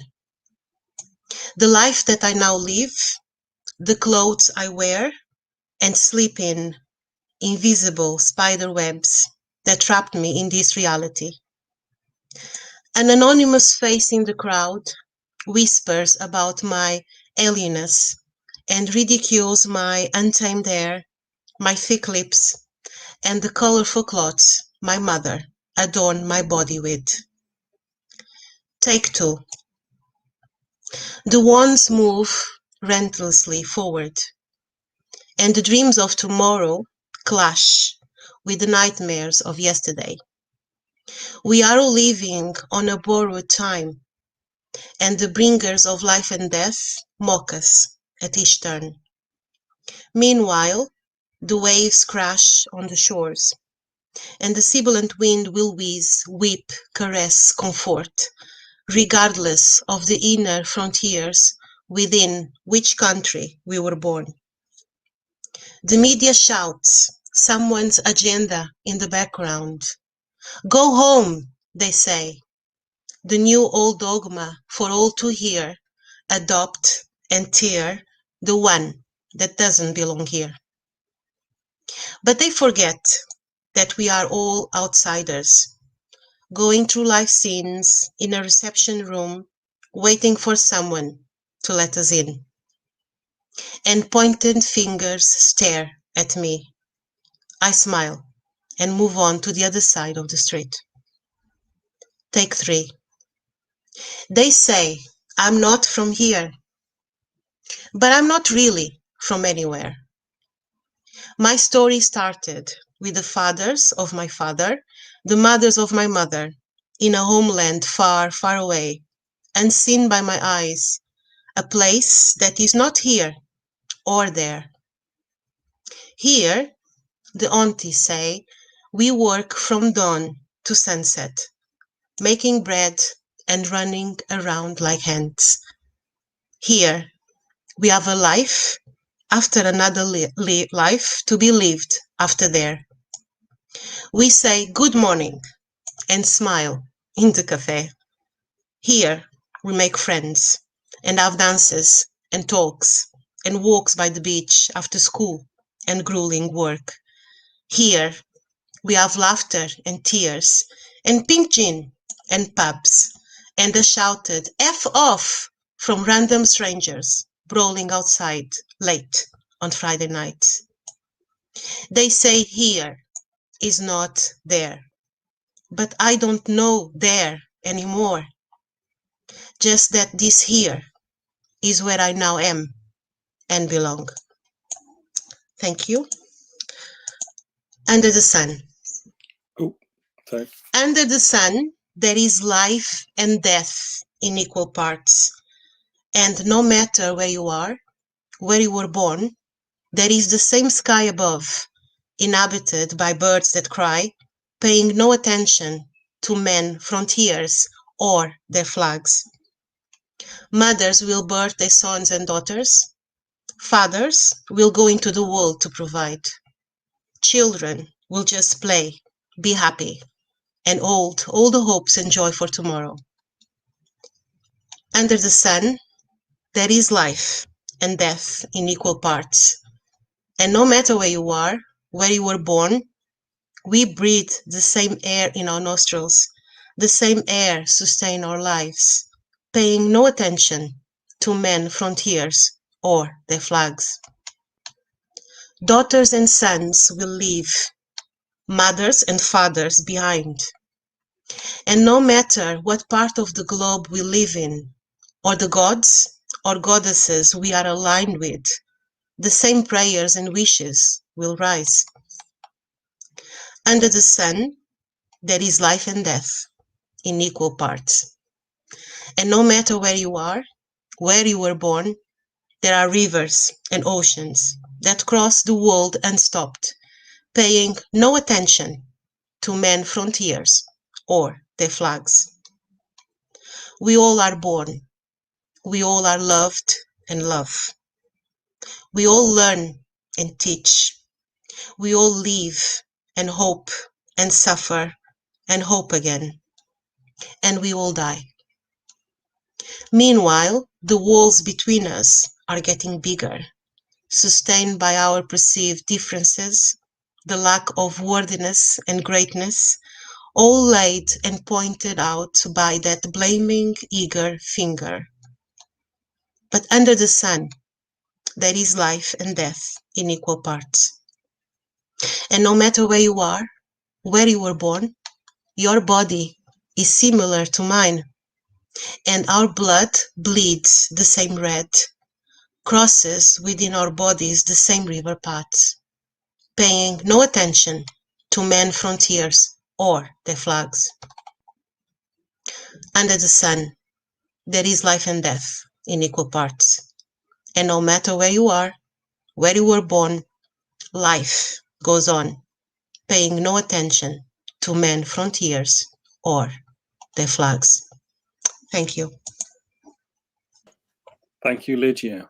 That was it's really interesting. You're a poet of experience there, and how you so clearly get it down on the page. Thank you. It's really, really lovely poems. Good. So we're now going to go over back to Kirkley, where we've got Aisha Calaf. Welcome to the Waveney May Day Festival Solidarity Review, and you've got some poems for us, haven't you? Yes. If I could have a second, Dean? I just wanted. I've been so blown away by the poems I've heard so far. I mean, Freya and hers about the sea, and Carl, and and then Jacques in Woodbridge, and Julia, and now Lega, if I pronounce that correctly. She represents so much of what I have felt in the past. But my poems are not sort of anything like that, I suppose. They are more in line with, with my experiences of life, which is more related to the actual struggle of having children and Right. and bad marriages and stuff like that. Well, So may I go? I've just chosen two. That's good. Okay, so take it away, Aisha. Thank you. I'll start with the shorter one first, and that's called The Light of Day. I long to see the light of day, yet it always seems so far away. Just in view, but just out of reach. My heart aches to find a home in the warmth of that special light, the one that comes on just for you and dims only when yours dim. That inner glow that tells you, oh, you are loved, so rare, so precious, and so out of sync with here and now. Tenderness personified, love all consuming, warming, fulfilling, enlightening. Let your love reach me across time's expanse. Feel my throbbing heart against your chest. Never together again, yet never in vain. Love lives on beyond the grave. When it is my turn, I will be at the gate to see you bathed in the eternal light, waiting for you to reclaim me. The next poem is Eve. What am I doing? Can't find my... Yeah. How did Eve feel when one of her sons killed the other? Did she agonize over where she went wrong? What did she do or not do when bringing them up? How did she offend God that such woe should befall her? Apart, of course, from encouraging Adam to taste the apple, the forbidden fruit, which led to the knowledge of good and evil, thus allowing mankind to find a body, to have a body and a human existence. Surely that was the intention all along. The knowledge of good and evil. And so down the ages, mothers question themselves, ignoring their children's right of free agency, choice. Was I too harsh, or was it that I was too soft, they wonder? Should I have said yes more often, or ought it to have been no? Such different personalities in one family, such different needs to be fulfilled.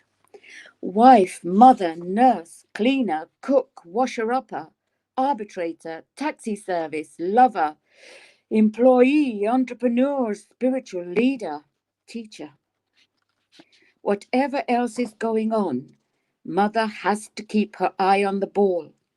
She must please and appease all, including children, husband, partner, friends. To carry, mold, fashion, and care for the human beings she brings into the world. Who can she turn to for solace and guidance? Especially when teenage hormones rage. It's then, if not before, the average man withdraws, and modern day Eve is left alone on the battlefield of life with only her God to guide her. Spiritual support is a boon to many, but what of warmth and physical needs? They must be forgone so as not to sully her children's home. And when the job of raising them is done, and she is old and spent, who comes to her aid? Who is generous and kind with their time and money to meet her needs, to see she is cared for? The sleepless nights while teething, the worrying days through childhood illnesses, the night vigil through their teenage years, worrying about drugs, alcohol, unwanted pregnancy, all conspire to turn a mother grey and aged before her time. Should a mother be blessed, and this appears to be arbitrary, occasionally a child now grown up remember the hardships and the sacrifices she made through the years, and will step up to help to care for his or her mother. More usually it's, sorry, we have no time. Life is too busy. We have bills to pay, children of our own to bring up. Believe me, they say, we are not having fun. We also are struggling. Eve cries alone, waiting for heaven, her eternal home. That's the end of that one. But I must say that I am usually more tolerant and understanding and appreciate that life today is so much more tougher than when I was young. And the pressures are greater on our young people, and rewards tend to be relating only to financial success rather than working to become a well-rounded, caring human beings. And that's my effort for today. I have lots and lots more. One thing I would add is that I use the pen name ADP Sorisi, Sorisi. I also have 4 books that have been published on Tutankhamun, the trilogy and a children's book. If anyone's interested, they are on Kindle and Amazon. Okay. Thank you, Aisha. That another part of experience, different experiences. It's good to get them on the page, and it's been an amazing afternoon of all these different voices gathered in solidarity for the May Day Festival. So we're going to end the solidarity review with Mr. James Matthews. Welcome to the stage, James. How you doing? Good afternoon, everybody.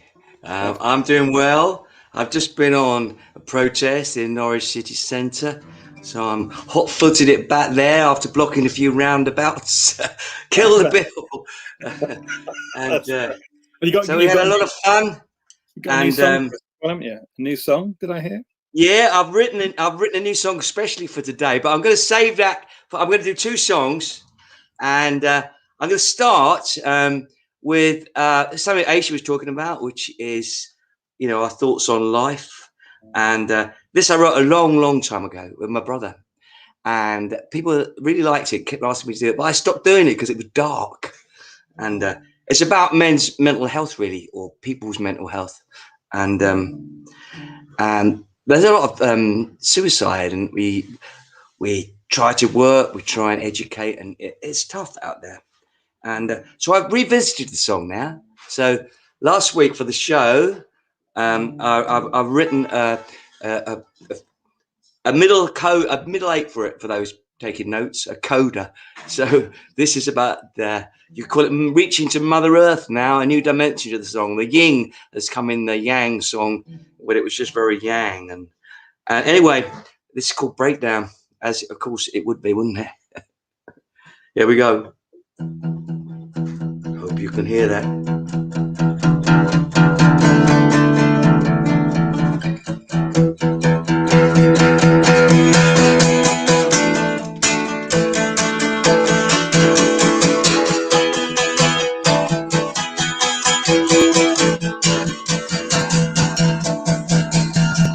You leave the school gates for the last time and you're free. You softly yawn and say goodbye. You walk away and think how good it all can be. But life is more than meets the eye. Well, did you break up? They say you go far. Did you break up? Did you break down?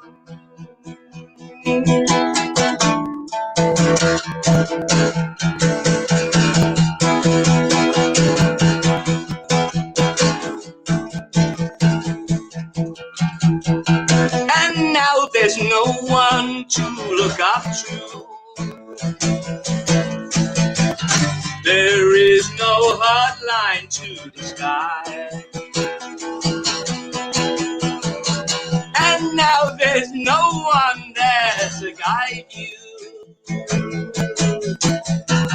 You're counting days until you die.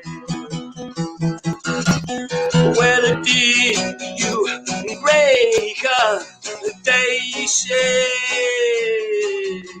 you go far? Did you break up?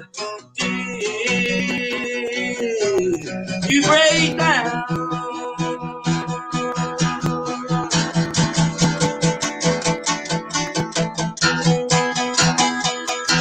But you are free to believe who you are. She said, you are free to believe who you are. Remember, all your thoughts are blind. Yes, remember, all your thoughts are blind. Then she taught me how to love. Only your heart can guide your road. She said, remember, only your heart can guide you home. Hey.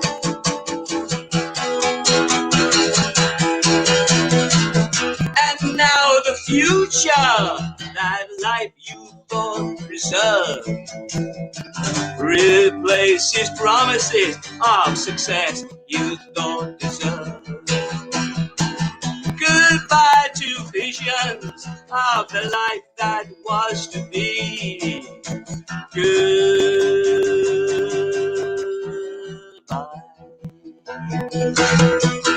Well, did you break up the day you said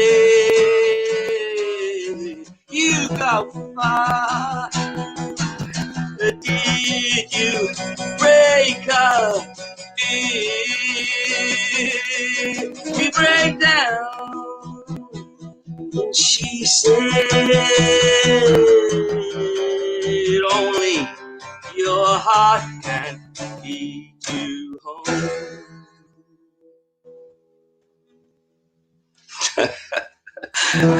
So there's a happy ending. Well, no, I don't know if there's a happy ending, but there's a bit of hope in the song. And because only hope and trust, I've been learning since the lockdown, only hope and trust can make you strong. Lots of your memories and thoughts and histories and doubts, they make you weak, and apparently. So here's hope. Anyway, here comes my new song. I wrote this especially for you guys, and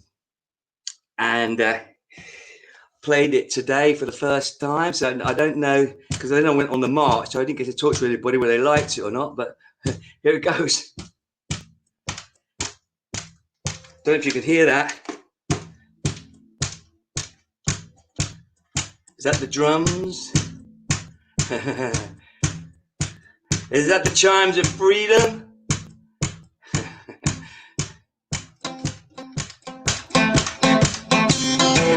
Is that the marching?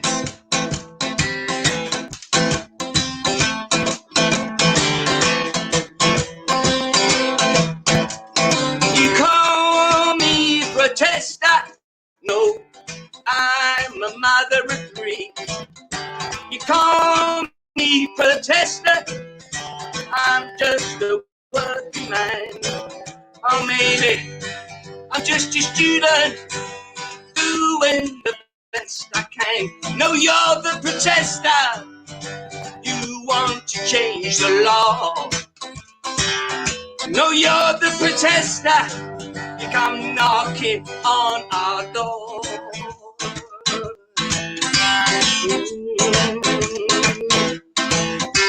We stopped the fascist black shirt at Cable Street, marching through the night. We stopped the segregation of Jewish, black and white. We stood for voting rights equally for both women and men. And we won't give up the fight. No, you're the protester. Want to change the law, our law. Yeah, you're the protester.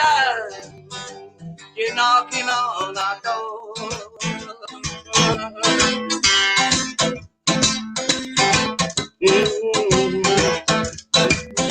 They're the protester, not us. We were happy.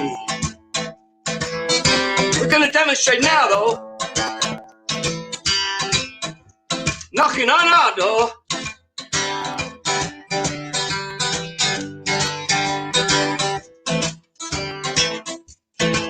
No, you won't take our freedom to call right from wrong. No, you won't take our freedom to say where and when and how. You will never take our freedom of solidarity. You can chain us in our thousands, we'll still march in symphony. You're the protester, knocking on our door. You're the protester, you want to dictate our law. Yes, you're the protester, knocking on our door. Yes, you're the protester, yes, you don't want to change the law. You can knock, you can knock, but we're not opening the door. Okay, well, that's the end of my part of the show, and I think it winds up the whole of the afternoon sessions. And here you are, Dean. I hope you like the song I wrote for you. That was a perfect song to end the Solidarity Review, and it's almost like it was tailor made for it. And that's it. I thought only that would do. Well, I love the fact you also hotfooted it from the streets to sing it. Well, although we didn't get the premiere, did we? But we got the online premiere, which is great. Well, they got the dress rehearsal. Yeah, and no, this was definitely was written for this show. Yeah. And but I thought I'd better have a little bit of a test. Yeah, so solidarity. Yeah, and it's building. I'm really excited. It's building out there, and people haven't really woken up to it yet. It's not the people's bill. It's not the police's bill. They don't want it. Just a strange little cabal who seems to have got hold of control of Parliament. But no, we're standing fast here. Yeah. So thank you for putting that in a song and a great way to finish the Solidarity Review. All the best, mate. Thank you for that. Okay, thank you. Bye-bye. Yes. Well, so that's the end of the Solidarity Review. We've had some wonderful words and great songs and lyrics from across the region, really, and it's lovely to put them all into one review. So what we've got coming up next is the May Day Grooves. Let me also tell you about the evening show, which is Banner Theatre present a sort of international gathering, including Mexican singer-songwriter Leon Chavez TX0, and so that's worth checking out. It's on 7:30 to 9:30 on their YouTube channel, which we'll be sharing with you on the screen.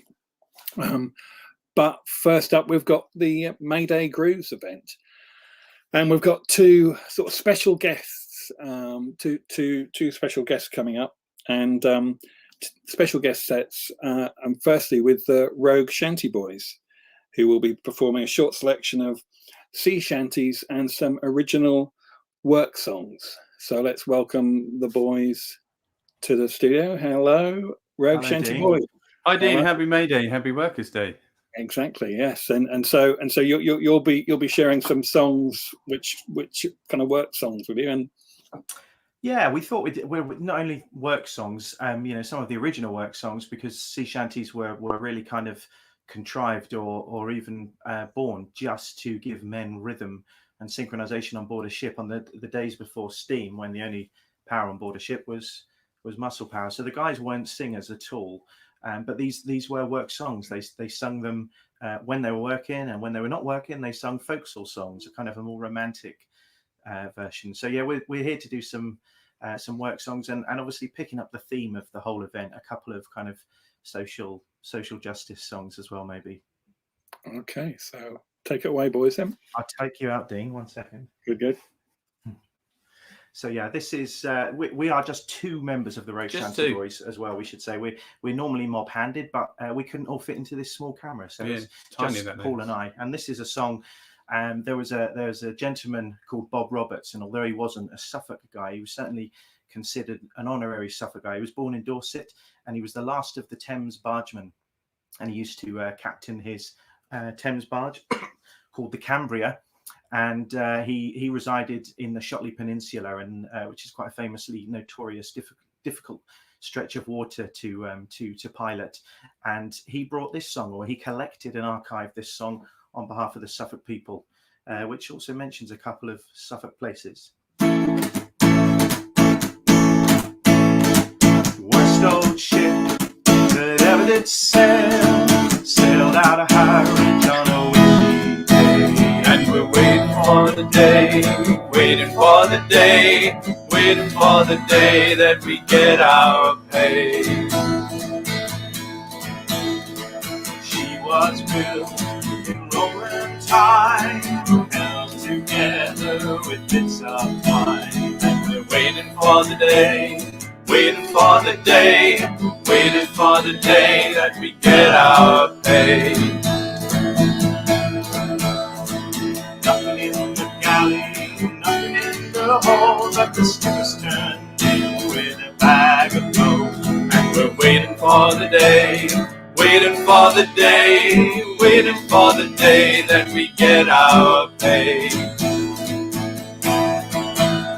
A forward nest, she sprang a leak, we're a poor old timber's creek, and we're waiting for the day, waiting for the day, waiting for the day that we get our pay. Upped our way around Lowestoft Ness, looking back round to the west southwest, and we're waiting for the day, waiting for the day, waiting for the day that we get our pay. Into Humber and up the town, up you gliders, bump or drown, and we're waiting for the day, waiting for the day, waiting for the day that we get our pay. And we're waiting for the day, waiting for the day, waiting for the day that we get our pay. Okay, I'm just going to check in on a couple of comments here. You move to a song that's quite a bit longer in distance. This would be a much more longer drag shanty, and particularly involved with the whaling trade, which, as far as work goes, this is probably about as gruesome as it gets in the whaling industry, especially if you're on the wrong end of a harpoon and you happen to be the whale. Yeah. Now we are ready to head for the Horn. Way, roll and go. Our boots and our clothes, boys, are all in the pond. To me, rollicking, randy dandy, oh. Heave a pole, oh, heave away.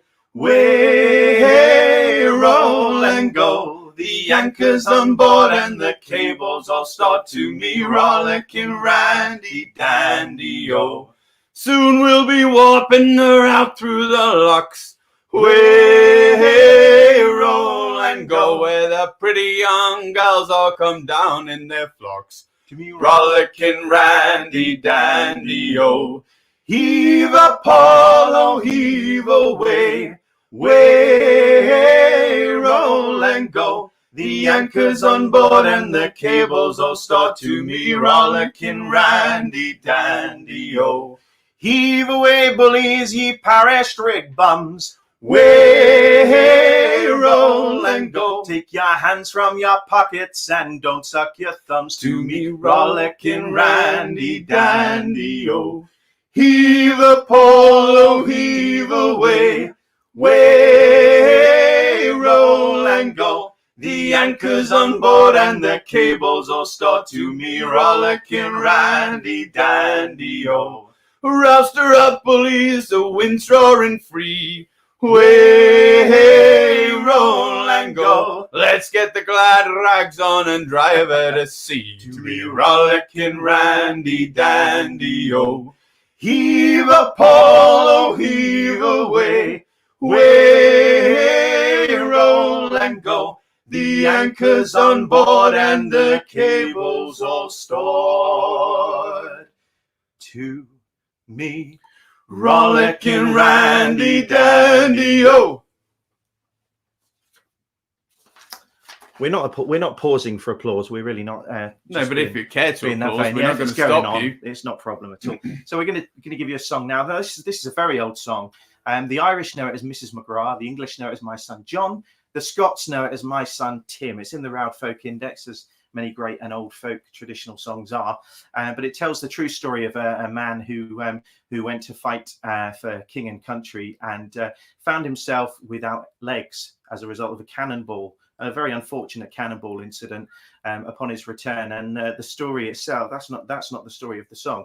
The story of the song is his kind of having to present himself to a Royal Naval disablement officer who was arguing that he was rather careless for being in the way of the cannonball and that it should affect his disablement pay. So as we often do this song, we say some things never change. Particularly, was it the bedroom tax a few years ago? Yeah. So anyway, this is great song called My Son John.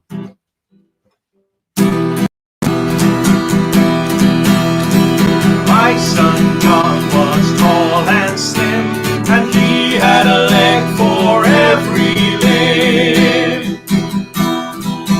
But now he's got no legs at all, for he ran a race with a cannonball. 1, 2, 3, with me, rum-rum, battle-diddle-da, whack, battle-diddle, with me, rum-rum.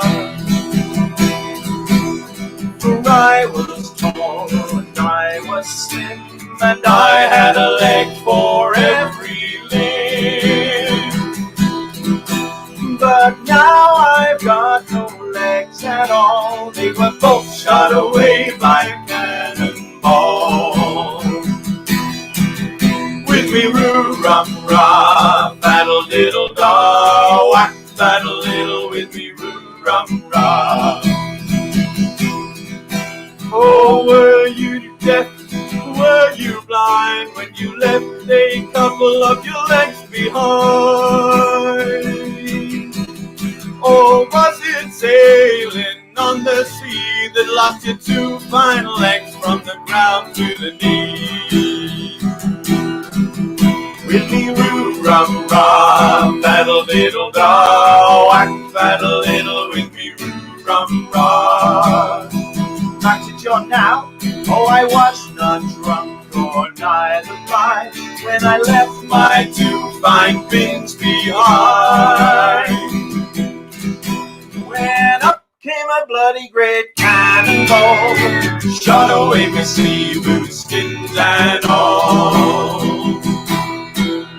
With me, roo-rum-ra, with me, battle-diddle-da, whack, battle-diddle, with me, roo-rum-ra. Now to John's mom, and now across the raging main to the King of France and the Queen of Spain. And I will make them rue the time that they shot away the legs of a child of mine. With me, roo-rum-ra, faddle diddle da, whack faddle diddle with me roo rum rah. With me roo rum rah, faddle diddle da, whack faddle diddle with me roo rum rah. Yeah. Okay.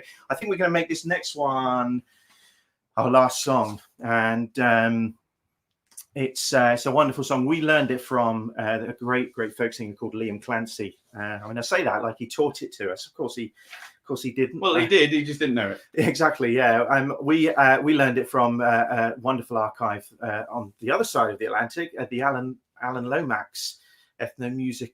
That's a big word. Anyway, a website that he's got which stores folk songs, and this is a wonderful song about the sinking of an actual ship called the Mary Ellen Carter, and I guess more importantly the work that many men put in to raise and restore the ship, and even more importantly than that, I guess what that actually represented for everyone. So this is a song called Mary Ellen Carter, and just for Danny and Paul, this is our last one.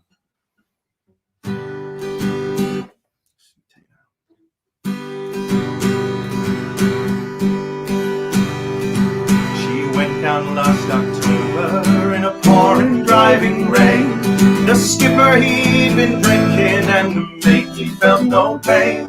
Too close to 3 Mile Rock and she was dealt her mortal blow. The Mary Ellen Carter settled low. There was just us 5 aboard her when she finally was awash. We'd worked like stink to save her, all heedless of the cost. And the groan she gave as she went down, it caused us to proclaim we'd make the Mary Ellen Carter rise again. Rise again, rise again, rise again, rise again. Let her name not be lost to the knowledge of men. All those who loved her best and were with her till the end will make the Mary Ellen Carter rise again. Well, the owners wrote her up, not a nickel would be spent. She gave 20 years of service, then met her sorry end. But insurance paid the loss to us, they let her rest below. Then they laughed at us and said we had to go. But we talked of her all winter, some days around the clock. She's worth $250,000 afloat and at the dock. And with every jar that hit the bar, we swore we would remain and make the Mary Ellen Carter rise again. Rise again, rise again, rise again, rise again. Let her name not be lost to the knowledge of men. All those who loved her best and were with her till the end will make the Mary Ellen Carter rise again. All spring now we've been on her, on a barge led by a friend. 3 dives a day and hard at sea, and twice I've had the bends. Thank God it's only 60 feet and the currents here are slow, or I'd never have the strength to go below. But we've patched her rents, we've stopped her vents, dog hatch and porthole down, put cables to her fore and aft and girded her around. Tomorrow noon we hit the air and then take out the string and make the Mary Ellen Carter rise again. Rise again, rise again, rise again, rise again. Let her name not be lost to the knowledge of men. All those who loved her best and were with her till the end will make the Mary Ellen Carter rise again. For we couldn't leave her there, you see, to crumble into scale. She'd saved our lives so many times, living through the gale. And the laughing, drunken rats who left her to a sorry grave, they won't be laughing then another day. And you to whom adversity had dealt the final blow, with smiling bastards lying to you everywhere you go. turn to and put out all your strength of arm and heart and brain, and like the Mary Ellen Carter, rise again.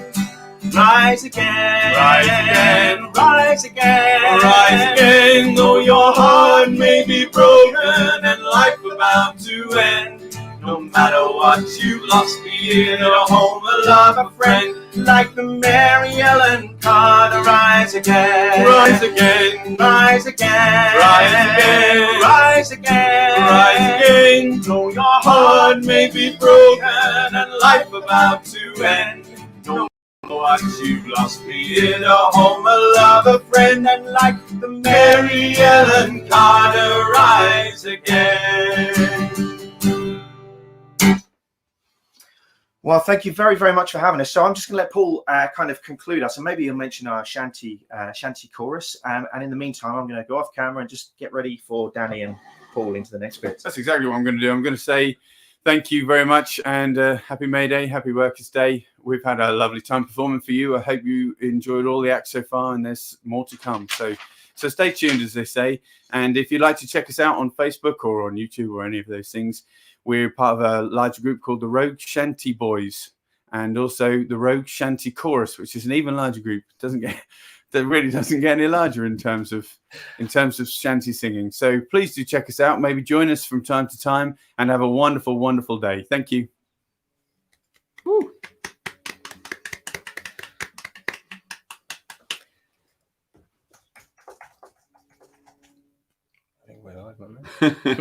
Yeah, hello, we're in the show. Hello, can you hear us? Give us a thumbs up in the chat. Hello. Well, we'll get going then. Yeah. Pleasure to be here today. Thank you so much. That was a fantastic performance from boys there. All right, yeah, this is for our new EP. This is called Alone. Let's go for it. 2, 3, 4.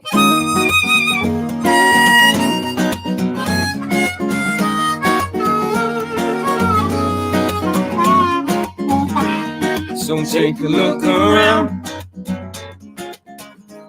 and tell me what you see. Telling me that everything you say is just how it's meant to be. So when you come across the things that you ain't sure about, don't disregard your natural instincts. Take a second look and you might find something interesting that you did not know about. 'Cause it's more than meets the eye. So much more than the clouds in the skies. The strange things that happen in these lives. The strange things that go bump in the night. So open up your mind and have a real look.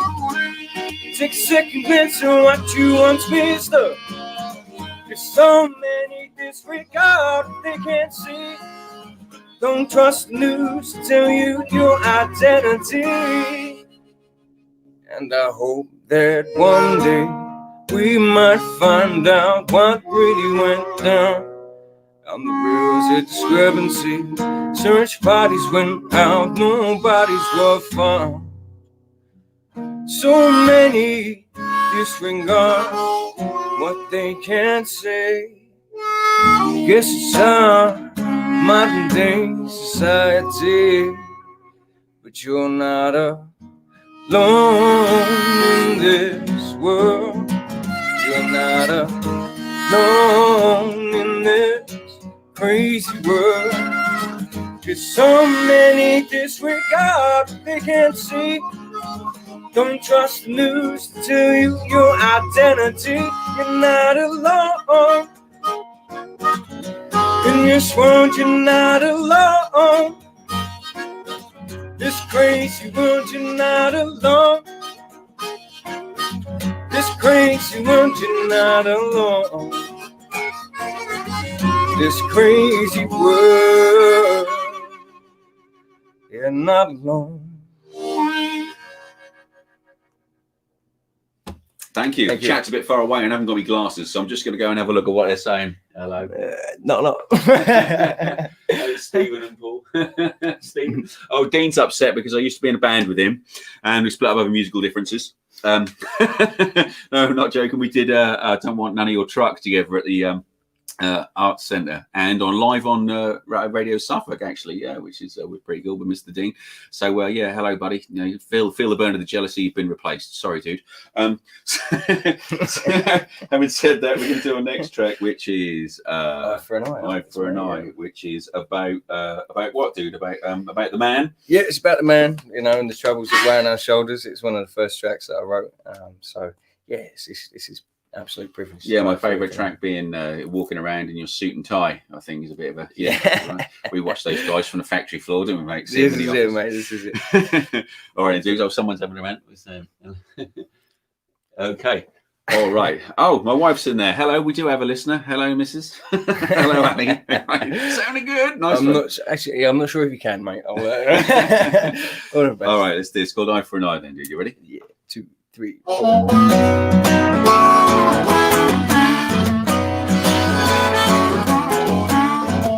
Eye for an eye and a tooth for a tooth. When I find you, you're gonna lose. Took the shirt straight off my back, bound my hands and my eyes back. Change for me is good for the soul. I guarantee that your hands were wrong. Yeah.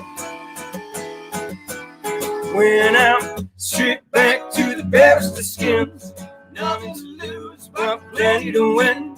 Spitting my eye with your mouth full of lies, walking around with your head held high.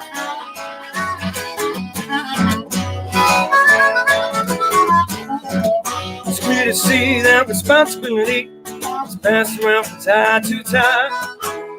Nobody takes the fall for the mistakes we spent. Some reason why when I strip back to the barest of skins, nothing to lose but plenty to win. Spitting my eye with your mouth full of lies, walking around in your suit and tie.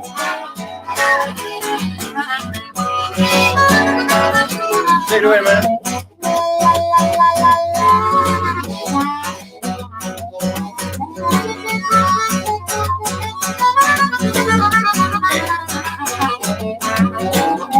You haven't a clue that shit I'm on this shoe. It's about to strike them right in the face.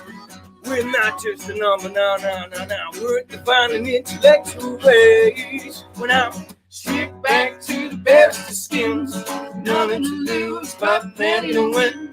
Spitting my eye with your mouth full of lies, walking around with your head held high.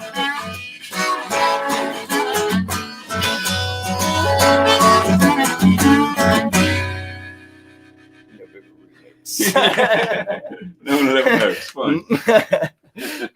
Awesome. Next track. Well, yeah, man. What we got in the comments there? Right, sweet. Okay. Yeah.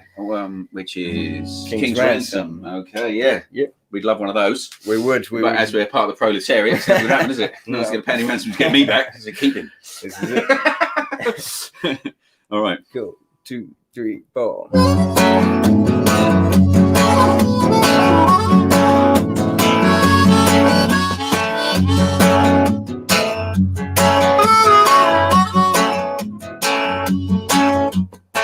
Bounties out, hashtag scout at the King's Ransom. Pounding wounds, laying storm, those that can land now. Whichever it may be, from that chance I'm free, it's fine with me. Fine with me, yeah. Cure my gold rush fever, make a true believer out of me. Recording king, don't wanna give me that ransom. Recording king, I know that I'll be handsome. Yes it would, yes it would.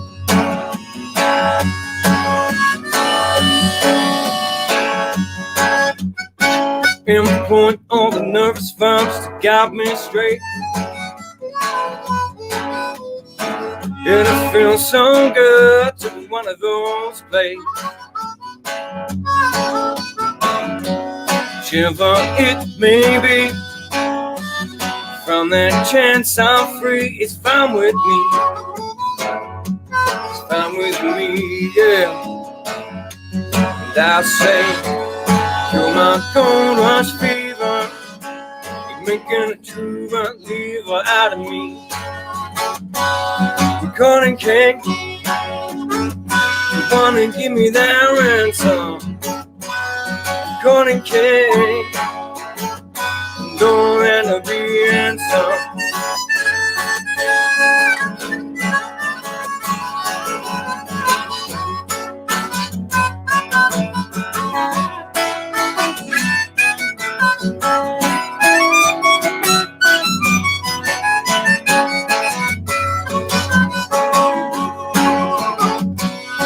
Cutting cake, the one who give me that ransom.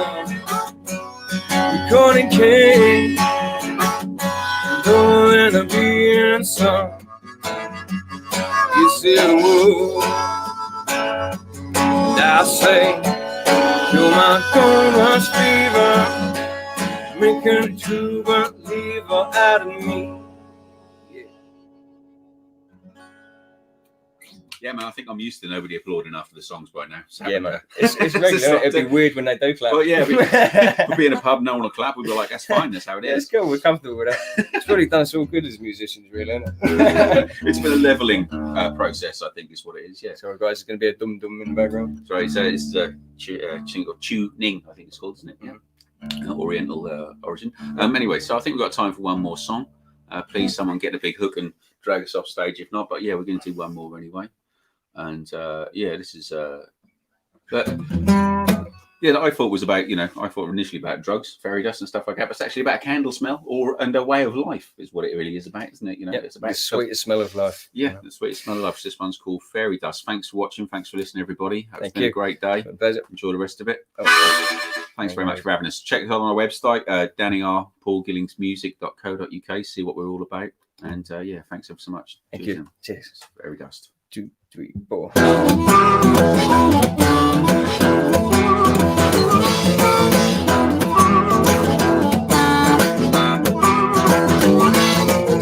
But I'm not sure and I just can't tell if you were sent from heaven or hell. But I know I serve life in jail, yeah. If me and you locked in that cell, cause fairy dust, you've been so good to me. And fairy dust, my baby, it hurts to see you leave me. And I know that you won't stop with this right now. But fairy dust, my baby, you gotta stay with me tonight. 2 wrongs gonna make it is right. My fairy dust tonight, yeah. Take it away, man.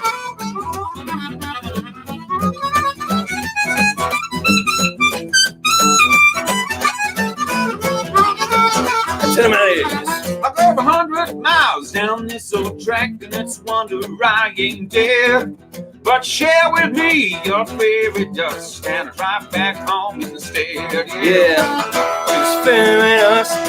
You've been so good to me. And fairy dust, my baby, you know it hurts to see you leave me. And I know that 2 wrongs gonna make it this right now. But fairy dust, my baby, gotta stay with me tonight. Yeah.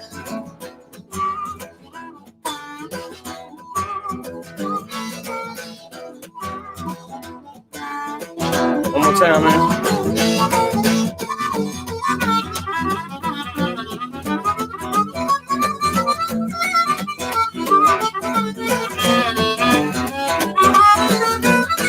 She's the key to love young lust. This is 21, I'm open for bus. So go ahead and put the cuffs on me. Go ahead and throw away that key, cause fairy dust, you've been so good to me. And fairy dust, my babe, you know it hurts to see you leave me.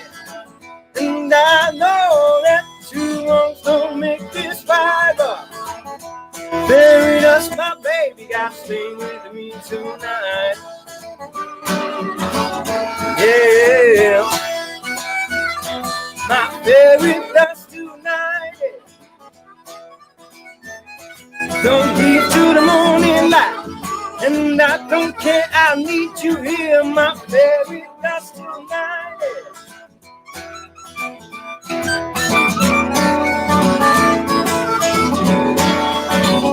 No, no, no.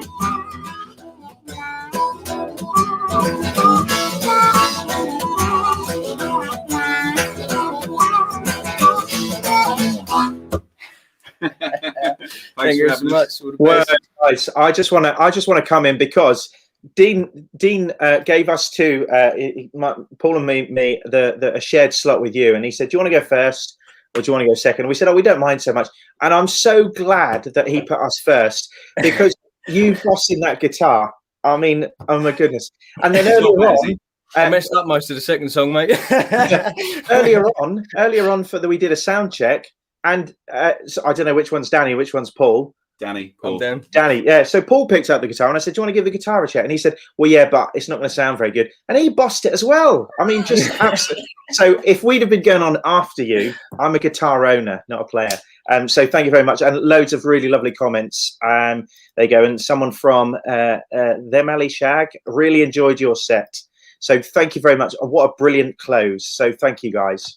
Thank you. Our pleasure, dude. Thanks for having us, man. Nice fantastic event. You're very, very welcome. So Dean has just asked me, because Dean has actually headed off to Zoom now, which is where this continues. He's asked me to mention what's coming up for the rest of the day. So I'm going to do precisely that. So later on this evening, at 7:30 p.m. until 9:30 p.m., Banner Theatre present an international gathering, including Mexican singer-songwriter, and I really hope I say this right, Leon Chavez Texero, who describes himself as a creator of rolling tunes. Now you can follow the link to that banner, not here, but this will continue with a blank screen, and nearer the time we will put up the link so you can follow it. Okay, but right now, or in fact in a minute and 50 seconds, what will happen is there is a debate on Zoom as part of the Waveney May Day Festival 2021, and it's called Climate Emergency Suffolk Solutions. Okay, now we're going to pop some bits on screen so you can see those. And if you'd like to join, it starts at 5:05, which is about 2 minutes away, and it runs until 6 p.m. Visit the link bit.ly/Mayday Debate 21, and then the passcode is Mayday 21. Okay, and we've also popped that those details into the YouTube link, and they are a pinned comment. So if you just look at the chat, scroll right to the top, you can click on the link there. Okay, and then at 7:30 p.m. As we say, it will be Banner Theatre. So we're gonna say thank you very much right now. I'm gonna dip out, and please carry on over at Zoom. See you later. Bye.